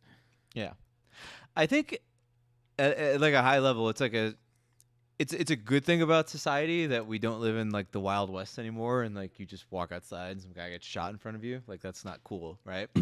But also, there's a point where people are so insulated from the consequences of their action. Like you mostly live on the internet, and there are no physical ramifications for anything you do, and you just say whatever you want. And then also, like, you live in a world where basically you can talk as much as you want, and like the words are never violence, but then like you say one wrong word, and the guy punches you in the face, and that guy goes to jail. Like, what kind of behavior does that incentivize, and like what is that? Like, Yeah, I mean, I think a world where, and I'm not sure how this would work, but like I think if you say something to somebody that is like off limits, and that guy fucking punches you in the face, like tough luck. Like that guy shouldn't go to jail. I don't know how you enforce that. Yeah. the- Like in it should the be court of allowed. law. It should be allowed to go as far as you want it to go, but the minute you cry uncle, like that, you claim that like, okay, you win, then it has to be over, and it's like, okay, you win, like it's over, you win. so you guys listen to any Black Sabbath when you work out? There's a song called War Pigs. It's one of my good favorite one. ones. And there's like this verse, I just looked it up.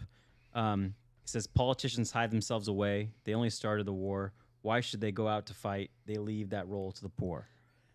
So, I mean, I like this on the playground too, but I actually more appreciate it when it comes to like people who decide to take action if they're more, intimately aware of like the consequences of those actions, and how much destruction and like it creates. Like in the OG tribal days, like you were the leader of the tribe because you At went the out front. and you just fucking went out in front and you charged into battle, and people were like, "Oh, I'm gonna follow that guy." It was the That guy's baddest badass." dudes. It was And the then baddest. The dudes. commander in chief was in front. Now Yeah. that they're not even on the battlefield. They're not even in the country. They are. Well, a lot of U.S. presidents have been out there. Eisenhower.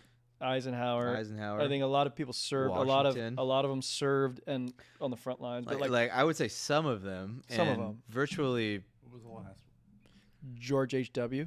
Get the fuck out of here. on the front lines? He wasn't involved. Herbert Walker. Oh, HW. H-Deb. You mean he was head of the CIA, but was he in the military? I don't know. Absolutely. Oh, he was. Okay. I think he has a pretty decorated resume. But even when he was look that like up. in the old, like if you watch Game of Thrones and like the Dothraki are on the screen, like the leader of the it's not like the old guy. It's like the young, like it's like for Khal Drogo running into battle. He's killing everybody. He's the one who leads everybody. Like, yeah, it's true that like H-Dub like fought in some wars, but now he's like old and sitting behind a desk, like far away in the safety, and he's like calling the shots. Yeah, like it's probably- that's But I'd modern still rather have society. that guy than the person No, who that's hasn't definitely seen a any. improvement. Like, Yeah. like at least somebody who's seen what it's like is better than not. But like, yeah, like our leaders are not on the front lines of battle anymore. Like they used to be like way back in the day, and that creates disincentives to do particular things. Right. They are commander in chief. I prefer my leaders to not get captured.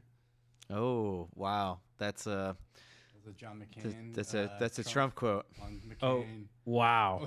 Wow. Forgot about that one. Yeah. That was a shots fired. All right. We're at our time, boys. We're at our time. That's Yeah. good because I have to pee so badly. It's a good like physical constraint on the podcast, I think. Ugh. This was a fun one though. Yeah, you boys dusted this all before we even You know, started. for a non-Armand podcast, it got pretty spicy. We kept the. I gotta say, quick retrospective. I missed him. Of course. All right.